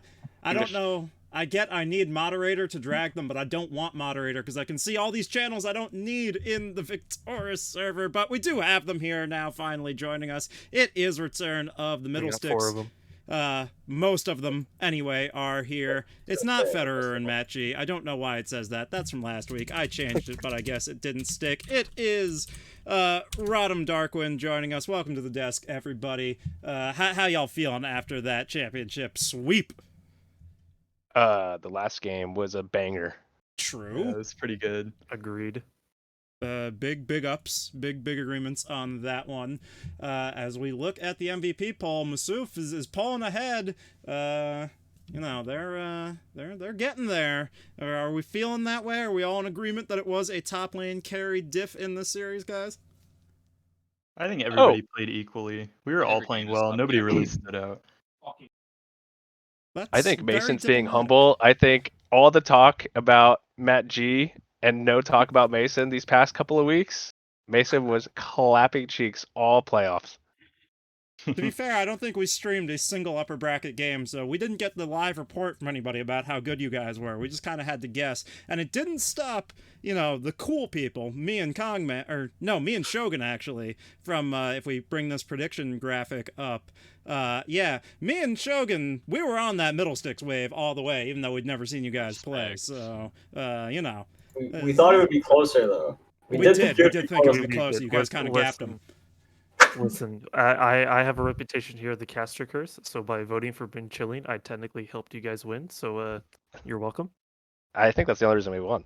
Yeah, agreed. Yeah, totally. What can I say? That's the Kongman touch. Yeah, the Kongman touch saved us. Finally. They tried to get us with the Dorado curse. We but were they really couldn't getting take us down. drugged through the series here these past couple of games, but Oh man. So I don't have any super particular questions on this one. It's always a little bit harder because you guys didn't really face much adversity going through playoffs to get here. Did you guys? I think you dropped one game to Divine Ascension in the first round, right? And ever since it's been smooth sailing. did we lose the first game? No. Pretty sure we didn't drop a single game in playoffs. No, Well, there you go. You guys, you 3-0'd Quacks, 3-0'd Mint, and then you just 3-0'd here. Yeah. Holy So you guys smokes. had a pretty easy season. I would You say like easy. that? We had a couple of really close games. Yeah, like we faced against some good Quacks, we teams. almost lost game 2. That was really close. Well, you almost let Camcom beat you? Oh, Almost. We didn't. Almost. Unfortunately, they let me have Ash too. Oh, understandable. It's always a good idea to let Camcom have a win. Otherwise, you know, them and their 7-foot frame will come and beat you up. So, definitely good not to anger Camcom. But I'm glad you guys found 3-0s all the way through. So who would you say was the most challenging 3-0 then? You know, since it was sweeps all the way up the ladder. Oh, honestly, probably Quack's team. Yeah, agreed. Every Mint game we kind of fought. rolled over. Yeah. Yeah, We Mint had two definitely easy tilted out games and game one 3. hard game. Mint Like, tilted it was- out game 3. I felt like Quacks was playing, like their mental was good the entire series, and then obviously game 3 this past series was good as well. Yeah, game 3 taking almost the combined total of game 1 and game 2. How did that feel exactly? Zig's doing Zig's things, I guess. I was wondering the same thing as you, man. I was like, guys, why is this game still going? Guys, I'm 15-4. Like, guys, what do you want me to do? I was almost worried you guys were going to get outscaled at a certain point. I was like, does Pike still fall off? Or is he one of those champions that used to fall off and doesn't anymore, like Pantheon? But you guys closed it out. You made it look good. I think we were all scared, to be honest. Okay, Camcom has joined the chat. Camcom, it's fine. They're complimenting you.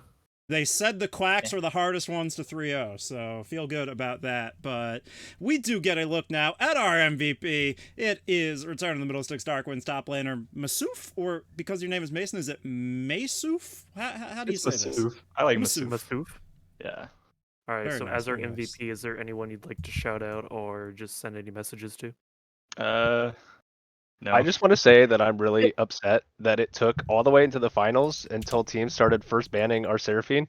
Wait, Yeah, I agreed with that. It just felt so disrespectful. I haven't lost a game on it in VRS. Like, Shout out to unironically. my jungler. Shout out to my jungler for fixing Shout every out- wave. Shout out to Mike to just putting me on his back and carrying me around. Backpacking. Good stuff. Like Yoda in that one Star Wars movie. It's a great That visual metaphor. one Star Wars movie. Except I'm definitely not Yoda, so No, you're far I'm- cooler. I'll take that. Sure. yeah. Shogun, you've been pretty quiet through the interview process. Do you have any questions for our here champions? I did have a question regarding the idea behind the late invade in game number 1, where you ruined Kindred's day. What was the thought process behind that? You an answer, Mike? I was a little distracted, but no, invading in the Kindred Graves matchup, whoever's on the back foot from the get-go is usually on the back foot for the entirety of the game. So we had a winning 3v3 on top side, so just like every game, you're gonna want to go for that play on Graves, and they did not ward for it or anything, so it works, and kind of, makes Kindred pretty useless for the rest of the game. Yeah, I believe at the end of the game, Kindred had either like 1 or 2 stacks. Yeah, not ideal, and definitely worked out in your guys' favor. And then in the games like 2 and 3, I think they like warded that entrance every single time, and you guys like didn't try it. You guys like were thinking about trying it in game 2. It didn't look like you guys just wanted to kind of start. Yeah, we backed out. Yeah. You know what? Fair enough. It was smart, reserved, measured play from you guys that won the day in games 1 and 2, and then full-on balls to the wall, crazy Fiesta gameplay in game 3, which sealed the day up. So it was a very entertaining series all the way through from you guys. Do you have any shout-outs to anybody, any of you with your individual shout-outs, call-outs, trash talk? This is always a great time for trash talk here on the Winners Interview. I just want to make sure that we. Oh, I just want to make sure that since he is a little shy on the interview here, that we shout out Loker, who was making all sorts of calls throughout the series. Big boy, mega brain Loker. Woo, Loker! Yeah, Loker. Yeah, that guy on the Vex especially, making a lot of plays with his ult. Nasty. Some of them he would like end up dying, and it was like, Value. but like the other like 50% of the time, it was like at least getting 1 kill and pretty much starting up the fight with those ultimates. That dive comp was so cool. Such a cool comp with just Vex and Talia just whoosh into the backline. Great stuff. Absolutely. Great stuff. And then also Chiller Season. It was Chiller Season. It was Still Chiller is Chiller Season for a Season. good while. Still is Chiller Season. Yeah. Doesn't have Always to end. Killer season. They were a fine opponent, but nothing was stopping you guys in this finals. It was pretty obvious after game number 2 that it was just a matter of if you did enough trolling to give them a game. But definitely the better team here on the night. Any final thoughts, breakdowns, anything you want to share whatsoever? Now's your time. This is your platform. Do your thing. You guys are so humble and quiet. You're the most quiet winners that have. We did it for you, Cart. Well, I'll be honest. I was really hoping for some Queen's Gambit shit talking for like the past 2 to 3 weeks, but they got humbled so incredibly hard by Chiller Season, right? and then didn't speak an entire word throughout the entire like next 2 weeks. They literally vanished.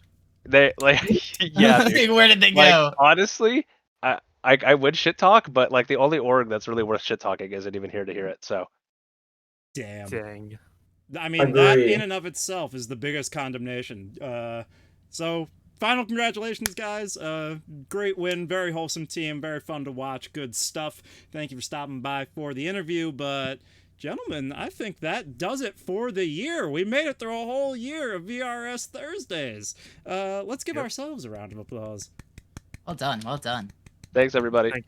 Thank you guys so much. Thank you to you guys. Now, Dodge and Shogun, this is where we boil down to the casters' predictions of me ending up in last place.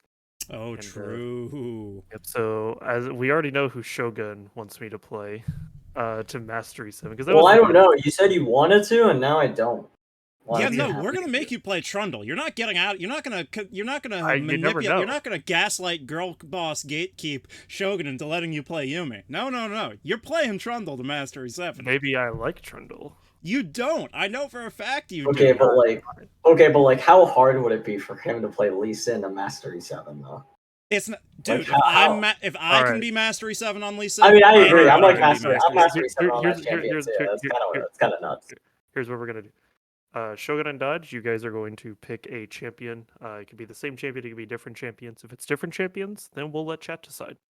True. I picked Trundle. We could do Trundle. You know what? I think Trundle's good. I think he hates Trundle enough. That is a good idea. All right, looks like So, does anyone in chat wish to oppose the Trundle? No, this sounds good. No, this is good. Make him play Trundle. He loves Trundle. He loves Trundle so much. Yes, I think this has been decided. I'm going to stream my Trundle games, and you're just going to watch me Resident Sleeper every match. And you have to get to Mastery 7. Yes, sir. It's required. Yes, sir. Yeah, we even have people agreeing to Trundle in the chat. Wait, no, Cam opposes Trundle. Cam is a solid Trundle. voice against Trundle. No, wait, no, you don't understand. He hates Trundle. He hates. Let this happen. He hates Trundle. Okay. Well, hang on. Let's do this. Cam, who would you rather me play? Yeah, Cam, you're holding up the end of the year here. This is my last gig of the year, so make this quick.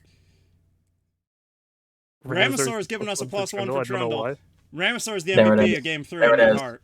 So now he's the MVP of deciding what you get to play. That's that's more important to me. It really is. You know what's sad is I'm looking at my heroes or like champions. No, all right, he's playing Trundle. He called them heroes. I don't think so. Listen, I don't think so. Cam is saying Bardo. Before Kongman embarrasses us any further with his Overwatchness, I just want to give some shout-outs here, as this is my last Victoris gig for the year. I think this might be the last regularly scheduled league competition stream of the year. We will probably have tournaments before the end of the year, but this is the end of VRS. Maybe draft leagues? No, draft leagues are over, right? VAD on Monday. VAD, I think, is the last one. So we're getting close to the wire here. We're almost clocking out. And I just want to say, working with Victoris this year has been absolutely wonderful. I've met a million great people. VRS Thursdays, Shogun and Kongman, best in the business. Just absolutely outstanding. Great friends and great coworkers. Shouts to Salt Spreader, who was our producer for a good long time. Had to leave us after the first 2 splits, but always a VRS homie in the heart. And shoutouts to the VRS crew. It's a great Thursday every week for me, and I'm gonna be missing this until next year. So that's sad stuff. And shout out to Broxu, who was our producer for the first half of the season before stuff came up with him. Yeah.